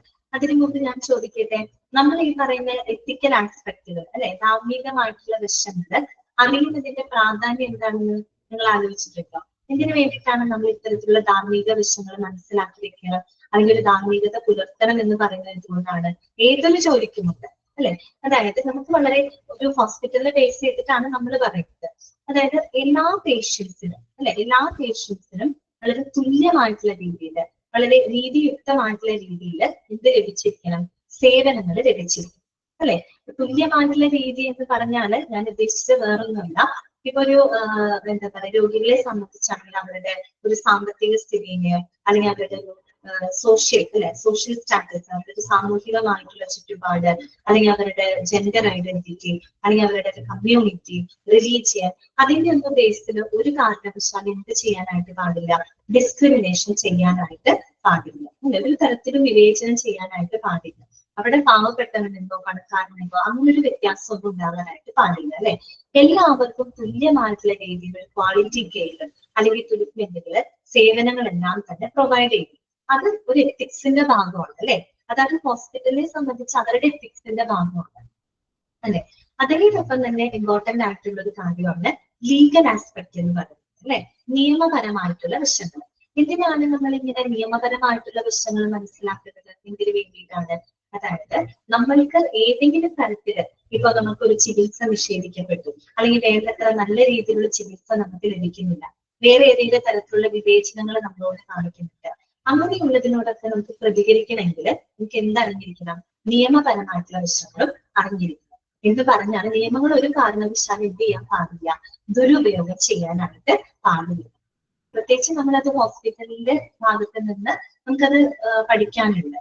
ഓക്കെ, അപ്പൊ ഒരു എത്തിക്കൽ ആൻഡ് ലീഗൽ വശങ്ങൾ അറിഞ്ഞുകൊണ്ട് വേണം. ഇപ്പൊ നിങ്ങൾ ഹോസ്പിറ്റൽ അഡ്മിനിസ്ട്രേഷൻ പഠിക്കുന്ന കുട്ടികളാണ്, അപ്പൊ നിങ്ങളായാലും പ്രവർത്തിക്കുന്ന സമയത്ത്, നമ്മളൊരു ഹോസ്പിറ്റലിൽ പ്രവർത്തിക്കുന്ന സമയത്ത് അവിടുത്തെ എത്തിക്കൽ ലീഗൽ വശങ്ങളെല്ലാം മനസ്സിലാക്കിക്കൊണ്ട് വേണം നമ്മൾ മുന്നോട്ട് പോവാൻ. അത് അറിയുന്നതിന് വേണ്ടിയിട്ട്, അതിനെ പറ്റിയിട്ട് മനസ്സിലാക്കാനായിട്ടാണ് ഇങ്ങനെ ഒരു ചാപ്റ്റർ അതിനകത്ത് ഉൾപ്പെടുത്തിയിരിക്കുന്നത് കേട്ടോ. ഈ ഒരു ചാപ്റ്ററിനകത്ത് നമ്മൾ എത്തിക്കൽ ആസ്പെക്റ്റുകൾ മനസ്സിലാക്കുന്നുണ്ട്. അതായത് ധാർമ്മികമായിട്ടുള്ള വശങ്ങൾ, ഏത് പ്രൊഫഷന്റെ, ഈ പറയുന്ന ഹോസ്പിറ്റൽ, ആ ഒരു മെഡിക്കൽ ഫീൽഡിന്റെ ആ ഒരു എത്തിക്കൽ ആസ്പെക്റ്റിനെ പറ്റിയിട്ട് നമ്മൾ മനസ്സിലാക്കുന്നുണ്ട്. അതുപോലെ തന്നെ ലീഗൽ ആസ്പെക്റ്റിനെ പറ്റി പഠിക്കുന്നുണ്ട് കേട്ടോ, നിയമപരമായിട്ടുള്ള വശങ്ങളെ പറ്റി പഠിക്കുന്നുണ്ട്. പിന്നെ നമ്മുടെ ഈ എത്തിക്സും ലീഗൽ ഇഷ്യൂസും ഒക്കെ അറിയുന്നതിന്റെ ആവശ്യകത എത്രത്തോളം ഉണ്ട്, അതിന്റെ നെസസിറ്റി എന്താണ്, അത് പഠിക്കുന്നുണ്ട്. പിന്നെ നിങ്ങൾക്ക് പിന്നെ പഠിക്കാനുള്ളത് വിചാരിക്കും ലോകളാണ് കേട്ടോ. കുറച്ചധികം നിയമങ്ങൾ പഠിക്കാനുണ്ട്, ആക്ടുകളൊക്കെ പഠിക്കാനുണ്ട്. അപ്പൊ അവിടെ നിന്നാണ് കൂടുതൽ ചോദ്യങ്ങൾ വരുന്നത്. ഈ ഒരു ചാപ്റ്ററിൽ നിന്ന് കൂടുതൽ ക്വസ്റ്റ്യൻസ് വരുന്നത് ആക്ടുകളിൽ നിന്നാണ് കേട്ടോ. അപ്പൊ ആക്ട് പഠിക്കുമ്പോൾ എല്ലാത്തിന്റെ വർഷങ്ങൾ നമുക്ക് പഠിക്കാനുണ്ട്. ഒരു 10 ആക്ടുകൾ ഉണ്ട്, ജനറൽ ആക്ട് ഉണ്ട്, അതുകൂടാതെ അല്ലറ ചില്ലറ ഹോസ്പിറ്റലുമായിട്ട് ബന്ധപ്പെട്ട 1-2 ആക്ടുകളൊക്കെ വേറെ അഡീഷണൽ പഠിക്കാനുണ്ട്. ഇതിന്റെ എല്ലാം വർഷങ്ങൾ വളരെയധികം ഇമ്പോർട്ടന്റ് ആണ് കേട്ടോ. വർഷങ്ങൾ ഇമ്പോർട്ടന്റ് ആണ്, അത് ഡയറക്റ്റ് ആയിട്ട് ചോദിക്കുന്നതാണ്. പിന്നെ ഓരോ ആക്ടിന്റെയും 1-2 കണ്ടീഷൻസുകളൊക്കെ അതിനകത്ത് പറഞ്ഞു പോകുന്നത്. അതൊക്കെയാണ് നമുക്ക് പഠിക്കാനുള്ളത്. അപ്പൊ നിങ്ങൾ ചിന്തിക്കും, ഇനി ആക്ടുകളൊക്കെ ഇത്രയും വർഷങ്ങളൊക്കെ എങ്ങനെ പഠിച്ചെടുക്കും അല്ലെ? അങ്ങനെ ചിന്തിക്കേണ്ട, നമുക്ക് എന്തെങ്കിലും ഒരു കണക്ഷൻ ഒക്കെ വെച്ചിട്ട് അതങ്ങ് പഠിക്കാം. ഓക്കെ, അത് പഠിക്കാൻ പറ്റും, നിങ്ങളെ കൊണ്ട് പറ്റും കേട്ടോ. ശരി, അപ്പൊ നമുക്ക് തുടങ്ങാം. എത്തിക്കൽ ആസ്പെക്ട് കേട്ടോ. ആദ്യം നമ്മൾ ധാർമ്മികമായിട്ടുള്ള വശങ്ങളെ പറ്റിയാണ് മനസ്സിലാക്കാനായിട്ട് പോകുന്നത്.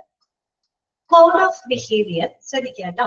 Code of behaviour set by members of the medical profession to control the practice of medicine so that its members do not bring disgrace to the profession.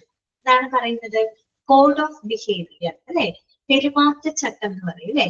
അത് തന്നെയാണ് എന്ത് എത്തിക്സ് എന്നതുകൊണ്ട് ഉദ്ദേശിക്കുന്നത് അല്ലെ. കോഡ് ഓഫ് ബിഹേവിയർ അല്ലെങ്കിൽ എന്താണ് code of conduct എന്നൊക്കെ പറഞ്ഞാൽ എന്ത് തന്നെയാണ് എത്തിക്സ് തന്നെയാണ് അവിടെ ഉദ്ദേശിക്കുന്നത്. പെരുമാറ്റച്ചട്ടങ്ങൾ കോഡ് ഓഫ് കണ്ടക്ട് നമ്മൾ സ്കൂളിൽ നിന്നൊക്കെ വിട്ടു പോകുമ്പോ കോണ്ടാക്ട് നമ്മൾ പൊതുവെ എന്താ പറയാ കോണ്ടാക്ട് സർട്ടിഫിക്കറ്റ് അങ്ങനെയല്ലേ നമ്മൾ പറയാം. കണ്ടക്ട് ആണ് കണ്ടക്ട് സർട്ടിഫിക്കറ്റ് ആണത്. നമ്മുടെ സ്വഭാവത്തിനെ പറ്റിയുള്ള ഒരു സർട്ടിഫിക്കറ്റ് തന്നുവിടാറില്ലേ നമുക്ക്. നല്ലതാണോ ചീത്തയാണോ നമുക്ക് തന്നുവിടാറില്ലേ. അത് തന്നെ പെരുമാറ്റച്ചട്ടങ്ങളാണ് കേട്ടോ. അതിനെയാണ് എത്തിക്സ് എന്ന് പറയുന്നത്. അപ്പൊ എന്താണ് code of behaviour? Code of behaviour set by members of the medical profession to control the practice of medicine so that its members do not bring disgrace to the profession. എന്തിനാണ് ഒരു code of behaviour പെരുമാറ്റച്ചട്ടങ്ങൾ ഈ പറയുന്ന medical medicine practice ചെയ്യുന്നതിനായിട്ട് അല്ലെ, ഈ പറയുന്ന മെഡിസിനെ control ചെയ്യുന്നതിനും അതോടൊപ്പം തന്നെ എന്താണ് അവിടുത്തെ സ്റ്റാഫ് മെമ്പേഴ്സ് ആ ഒരു പ്രൊഫഷനെ ഡിസ്ഗ്രേസ് ചെയ്ത് കാണാതിരിക്കുന്നതിനും ഡിസ്ഗ്രേസ് ചെയ്യാന്ന് വെച്ചാൽ തരം താഴ്ത്തിയിട്ട് കാണാതിരിക്കുന്നതിനും വേണ്ടിയിട്ട് ഈ പറയുന്ന മെഡിക്കൽ പ്രൊഫഷനിലെ അംഗങ്ങൾ തന്നെ ഒരു സർട്ടൻ സെറ്റ് ഓഫ് എന്താണ് ഒരു കോഡ് ഓഫ് ബിഹേവിയർ അവർ തന്നെ സെറ്റ് ചെയ്തിട്ടുണ്ട്. അതായത് പെരുമാറ്റച്ചട്ടങ്ങൾ അവർ തന്നെ സെറ്റ് ചെയ്തിട്ടുണ്ട്. എന്തിനു വേണ്ടിയിട്ടാണ് നമ്മൾ അത്തരത്തിലുള്ള പെരുമാറ്റച്ചട്ടങ്ങൾ മുന്നോട്ട് വെക്കുന്നത്? ഒന്ന് മെഡിസിൻ പ്രാക്ടീസ് ചെയ്യാനായിട്ടും മറ്റൊന്ന് ആ ഒരു പ്രൊഫഷനെ എന്ത് ചെയ്യുന്നത് ഡിസ്ഗ്രേസ് ചെയ്യുന്നത്. അതായത് ആ ഒരു ജോലിയിൽ ഒരിക്കലും തരം താഴ്ത്തി കാണാനായിട്ട് പാടുള്ളതല്ല. അതിനൊക്കെ വേണ്ടിയിട്ടാണ് ഒരു കൂട്ടം പെരുമാറ്റച്ചട്ടങ്ങൾ അവിടെ ഫോർമുലേറ്റ് ചെയ്ത് വെച്ചിരിക്കുന്നത്. ഓക്കെ, so that അത് പറഞ്ഞു അല്ലെ. At its simplest ethics is A system of moral principles. Underline ചെയ്യാം കേട്ടോ. എന്താണ് എത്തിക്സ് എന്ന് പറഞ്ഞാല്? Ethics is A system of moral principles അല്ലെ. ഒരുപാട് ധാർമ്മിക തത്വങ്ങളുടെ ഒരു സംവിധാനമാണ് എന്ന് പറയുന്നത് എത്തിക്സ്. അത് തന്നെയാണ് കോഡ് ഓഫ് ബിഹേവിയർ എന്നും കോഡ് ഓഫ് കണ്ടക്ട് എന്നൊക്കെ നമ്മൾ പറയുന്നത് കേട്ടോ. ഞാൻ പറഞ്ഞില്ലേ ഏതൊരു ജോലിക്ക് അതിൻ്റെതായ ഒരു എത്തിക്സ് ഉണ്ട്. അത് വിട്ട് നമ്മൾ പെരുമാറാനായിട്ട് പാടില്ല. ഞാൻ നിങ്ങൾ പഠിപ്പിക്കുന്നുണ്ട്, ഒരു ടീച്ചർ എന്നുള്ള റോളാണ് ഞാൻ ഇവിടെ ചെയ്യുന്നത്. അപ്പൊ ആ ഒരു ജോലിക്ക് അതിൻ്റെതായ എത്തിക്സ് ഉണ്ട്. അത് വിട്ട് ഞാൻ നിങ്ങളോട് ആരോട് പെരുമാറാനായിട്ട് പാടില്ല. അതുപോലെ തന്നെ ഒരു ഡോക്ടർ എടുക്കുകയാണെങ്കിൽ അവർക്കും ഉണ്ട് അവരുടേതായ ഒരു എത്തിക്സ് ഉണ്ട് അല്ലെ. അതുപോലെ ഏത് ജോലി എടുത്തു നോക്കിക്കോ എല്ലാത്തിനും ഉണ്ട് അല്ലെ. അപ്പൊ ഈ പറയുന്ന ആ നമ്മുടെ ഒരു പ്രൊഫഷൻ ഒരിക്കലും നമ്മൾ ഡിസ്ഗ്രേസ് ചെയ്ത് കാണാനായിട്ട് പാടില്ല അല്ലെ. ഒരു തരത്തിൽ അതിനെ തരം താഴ്ത്തി കാണാൻ പാടില്ല. അതിനൊക്കെ വേണ്ടിയിട്ടാണ് എന്ത് ചെയ്യുന്നത്? ഇത്തരത്തിലുള്ള ഒരു പെരുമാറ്റച്ചട്ടങ്ങളൊക്കെ ഫോർമുലേറ്റ് ചെയ്തിരിക്കുന്നത്. Ethics is A system of moral principles കേട്ടോ. ഈ പറയുന്ന ധാർമ്മിക തത്വങ്ങളുടെ ഒരു സംവിധാനമാണ് എത്തിക്സ് എന്ന് പറയുന്നത്. സിമ്പിൾ ആയിട്ടുള്ള ഒരു ഡെഫിനിഷൻ ആണ് കേട്ടോ അവർ പറയുന്നത്. Ethics is A system of moral principles. Underline ചെയ്ത് വെക്കാം. ഇനി വേറൊരു ഡെഫിനിഷൻ നോക്കിയാൽ നിങ്ങൾ വേറൊരു രീതിയിലും കൂടെ അത് ഡിഫൈൻ ചെയ്തിട്ടുണ്ട്. Ethics is concerned with what is good for individuals and society and is also described as a moral philosophy. വേറൊരു ഡെഫിനേഷൻ ആണ് കേട്ടോ. എന്താണ് പറയുന്നത്? എത്തിക്സ് എന്ന് പറഞ്ഞു കഴിഞ്ഞാൽ ഈ പറയുന്ന വ്യക്തികൾക്കും സമൂഹത്തിന്റെയും നന്മയുമായിട്ട് ബന്ധപ്പെട്ടതാണ് അല്ലെ. വ്യക്തികളും അതുപോലെ തന്നെ അതിലെല്ലാവരും ഉൾപ്പെടുന്ന സമൂഹത്തിന്റെ നന്മയുമായിട്ട് ബന്ധപ്പെട്ടതാണ് ഇത് എത്തിക്സ് എന്നതുകൊണ്ട് സൂചിപ്പിക്കുന്നത് അല്ലെ. It is described as A moral philosophy. നമുക്ക് അതിന് വേണമെങ്കിൽ എന്ത് പറയാം? ധാർമ്മിക തത്വശാസ്ത്രം എന്ന് വേണമെങ്കിൽ നമുക്ക് ഡിഫൈൻ ചെയ്യാം. ഓക്കെ, മോറൽ ഫിലോസഫി എന്ന് പറയാം. ഇപ്പൊ നമുക്കറിയാം നന്മയുമായിട്ട് നല്ലതുമായിട്ട് ബന്ധപ്പെട്ടതാണ്. ധാർമ്മികത ധർമ്മം എന്ന് പേര് കേൾക്കുമ്പോൾ തന്നെ നല്ലതുമായിട്ട് ബന്ധപ്പെട്ടതാണ് അല്ലെ, മോശം വശങ്ങളുമായിട്ട് ബന്ധപ്പെട്ടതല്ല. സോ അങ്ങനെ ഒരു ഡെഫിനേഷനും കൂടി ഉണ്ട്. അതും കൂടെ അണ്ടർലൈൻ ചെയ്തിരിക്കുക കേട്ടോ. ഇതൊക്കെ നമ്മൾ പറഞ്ഞത് ethics is A system of moral principles അങ്ങനെ പറയാം. പിന്നെ എന്താണ്? Ethics is concerned with what is good for individuals and society and is also described as A moral philosophy. Okay, അടുത്തത് എന്താണ് പറയുന്നത്? A code of ethics is wide which gives employees or members A general idea of what kinds of behavior and decisions are desirable and encouraged at a business or organization. അതായത് ഒരു code of ethics എന്ന് പറയുന്നത് എന്താണ്? ഒരു wide ആയിട്ടുള്ള അല്ലെ, വളരെ ഒരു ബ്രോഡർ ആയിട്ടുള്ള ഒരു കാഴ്ചപ്പാടാണ് അല്ലെ. കോഡ് ഓഫ് എത്തിക്സ് എന്ന് പറയുമ്പോൾ അത് വളരെ വലിയൊരു കൺസെപ്റ്റ് ആണ്. തീരെ നാരോ ആയിട്ടുള്ള ഒരു കൺസെപ്റ്റ് അല്ല, വലിയൊരു കൺസെപ്റ്റ് ആണ്. കാര്യം എന്താണെന്ന് അറിയാമോ? ഒരു ഓർഗനൈസേഷനെ സംബന്ധിച്ച് അല്ലെങ്കിൽ ഒരു ബിസിനസിനെ സംബന്ധിച്ച് ഏത് തരത്തിലുള്ള പ്രവർത്തനങ്ങളാണ് അതിന് ഏറ്റവും അനുയോജ്യമായിട്ടുള്ളത്, എന്ന് തിരിച്ചറിയാനായിട്ട് അവിടുത്തെ സ്റ്റാഫുകളെയും അതുപോലെ തന്നെ അവിടുത്തെ ജീവനക്കാരെയൊക്കെ സഹായിക്കുന്നത് ഈ പറയുന്ന കോഡ് ഓഫ് എത്തിക്സ് ആണ്. മനസ്സിലായോ? അതുകൊണ്ടാണ് അത് വളരെ വൈഡ് ആയിട്ടുള്ള ഒരു കൺസെപ്റ്റ് ആണെന്ന് പറയുന്നത്. ഒരു സ്ഥാപനത്തിന് നമ്മൾ വർക്ക് ചെയ്യുമ്പോൾ നമുക്കൊരു സ്ഥാപനം ഒരു ബിസിനസ് അല്ലെ, ആ ഒരു ബിസിനസ് വളരാനായിട്ട് അല്ലെങ്കിൽ ആ ഒരു ഹോസ്പിറ്റലാണെങ്കിൽ ആ ഒരു ഹോസ്പിറ്റലിന്റെ റെപ്യൂട്ടേഷനെ വർദ്ധിപ്പിക്കുന്നതിനായിട്ട് ഏതെല്ലാം തരത്തിലുള്ള പ്രവർത്തനങ്ങളാണ് അവിടെ ഏറ്റവും അപ്രോപ്രിയേറ്റ് ആയിട്ടുള്ളത്, ഏറ്റവും അഭികാമ്യമായിട്ടുള്ളത് എന്ന് അവിടുത്തെ ജീവനക്കാർക്ക് തിരിച്ചറിയാനായിട്ട് സഹായിക്കുന്നത് ഈ പറയുന്ന കോഡ് ഓഫ് എത്തിക്സ് ആണ് അല്ലെ. ആ എത്തിക്സ് മനസ്സിലാക്കിക്കൊണ്ട് വേണം അവിടുത്തെ ഓരോ ജീവനക്കാരും പ്രവർത്തിക്കാനായിട്ട്. അല്ലെങ്കിൽ എന്ത് സംഭവിക്കും അത് ആ സ്ഥാപനത്തിന്റെ റെപ്യൂട്ടേഷനെ ബാധിക്കും അല്ലെ. അത് സ്വാഭാവികമായിട്ടും ആ സ്ഥാപനം തന്നെ ഇല്ലാണ്ടായി പോകാനായിട്ട് കാരണമാകും. ശരിയല്ലേ? അതാണ് അവിടെ പറഞ്ഞത് കേട്ടോ. Code of ethics is one which gives employees or members a general idea of what kinds of behavior and decisions are desirable. ഏത് തരത്തിലുള്ള പ്രവർത്തനങ്ങൾ അല്ലെങ്കിൽ തീരുമാനങ്ങളാണ് അതിന് അനുയോജ്യമായിട്ടുള്ളത്, അതുപോലെ തന്നെ പ്രോത്സാഹിക്കപ്പെടേണ്ടത് എന്ന് തിരിച്ചറിയാൻ അവിടുത്തെ എംപ്ലോയീസിനെ ആളുകളെ സഹായിക്കുന്നത് കോഡ് ഓഫ് എത്തിക്സ് ആണ്, അല്ലെങ്കിൽ ആ ഒരു പെരുമാറ്റച്ചട്ടമാണ്. ഓക്കെ, ഇനി നോക്കിയേ വേറെ കോഡ് ഓഫ് കണ്ടക്ട് എന്താണത്? ഇത് തന്നെ കോഡ് ഓഫ് ബിഹേവിയർ എത്തിക്സ് തന്നെയാണ് അവർ ഉദ്ദേശിക്കുന്നത് കേട്ടോ. A code of conduct mentions how employees or members how to act in a particular situations. ഓരോ പ്രത്യേക സാഹചര്യങ്ങളിലും അവിടുത്തെ ജീവനക്കാരും മെമ്പേഴ്സും എങ്ങനെ പ്രവർത്തിക്കണം എന്ന് മെൻഷൻ ചെയ്യുന്നതാണ് കോഡ് ഓഫ് കണ്ടക്ട്. ചുരുക്കി പറഞ്ഞ എന്താണ്? പെരുമാറ്റച്ചട്ടങ്ങളാണ് അല്ലെ, പെരുമാറ്റച്ചട്ടങ്ങൾ. അപ്പൊ ഏതൊക്കെ രീതിയിലാണ് നമ്മൾ എത്തിക്സിനെ ഡിഫൈൻ ചെയ്തത്? Ethics is A system of moral principles, അങ്ങനെ നമുക്ക് പറയാം അല്ലെ. ധാർമ്മിക തത്വങ്ങളുടെ ഒരു കൂട്ടമാണ് എത്തിക്സ് എന്ന് പറയുന്നത്. അല്ലെങ്കിൽ നമുക്ക് എങ്ങനെ പറയാം?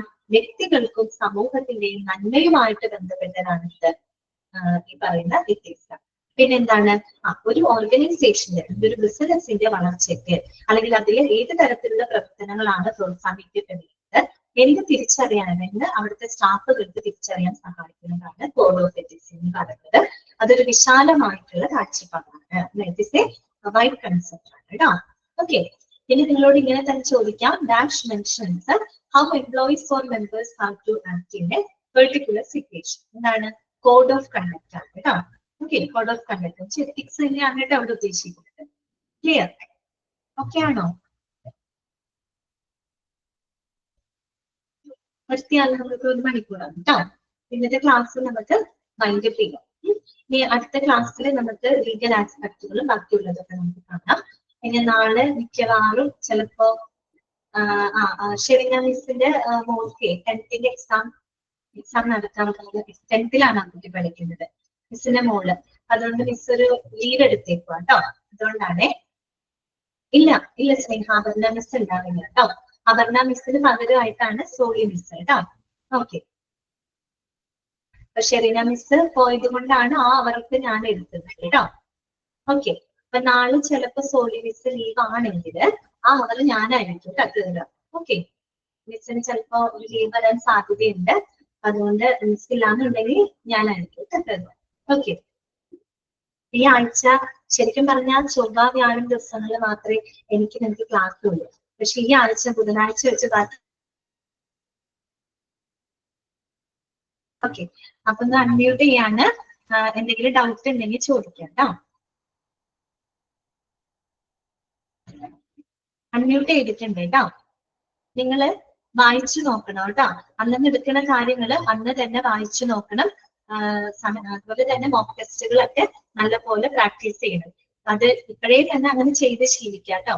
കാര്യം നിങ്ങൾക്ക് വീട്ടിൽ പല തിരക്കുകൾ ഉണ്ടായിരിക്കും. അതൊക്കെ ഉണ്ടാവില്ല എന്ന് പറയാനില്ല. പല പല ജോലികളും വീട്ടിലെ കാര്യങ്ങളൊക്കെ ഉണ്ടാകും. പക്ഷെ അതിന്റെ ഇടയിൽ കൂടെ സമയം കണ്ടെത്തണം കേട്ടോ. ഇങ്ങനെയൊക്കെ സമയം കണ്ടെത്തിയിട്ട് നിങ്ങൾ പഠിക്കാനായിട്ട് നോക്കണം കേട്ടോ. നല്ല രീതിയിലൊക്കെ കോഴ്സ് കംപ്ലീറ്റ് ചെയ്യണം കേട്ടോ. ഓക്കെ, ശരി എന്നാ. വേറെ ഡൗട്ട് ഒന്നുമില്ല? എന്റെ ഹെൽത്ത് ഒക്കെ ഓക്കെ ആയിട്ടുണ്ട് കേട്ടോ. ഓക്കെ ആയിട്ടുണ്ട്, വേറെ പ്രശ്നങ്ങളൊന്നുമില്ല. അപ്പൊ ശരി എന്നാ, അടുത്ത ക്ലാസ്സിൽ ഞാൻ ചിലപ്പോ നാളെ കാണാൻ പറ്റുമെന്ന് വിചാരിക്കുന്നു കേട്ടോ. ഓക്കെ എന്നാ, താങ്ക് യു.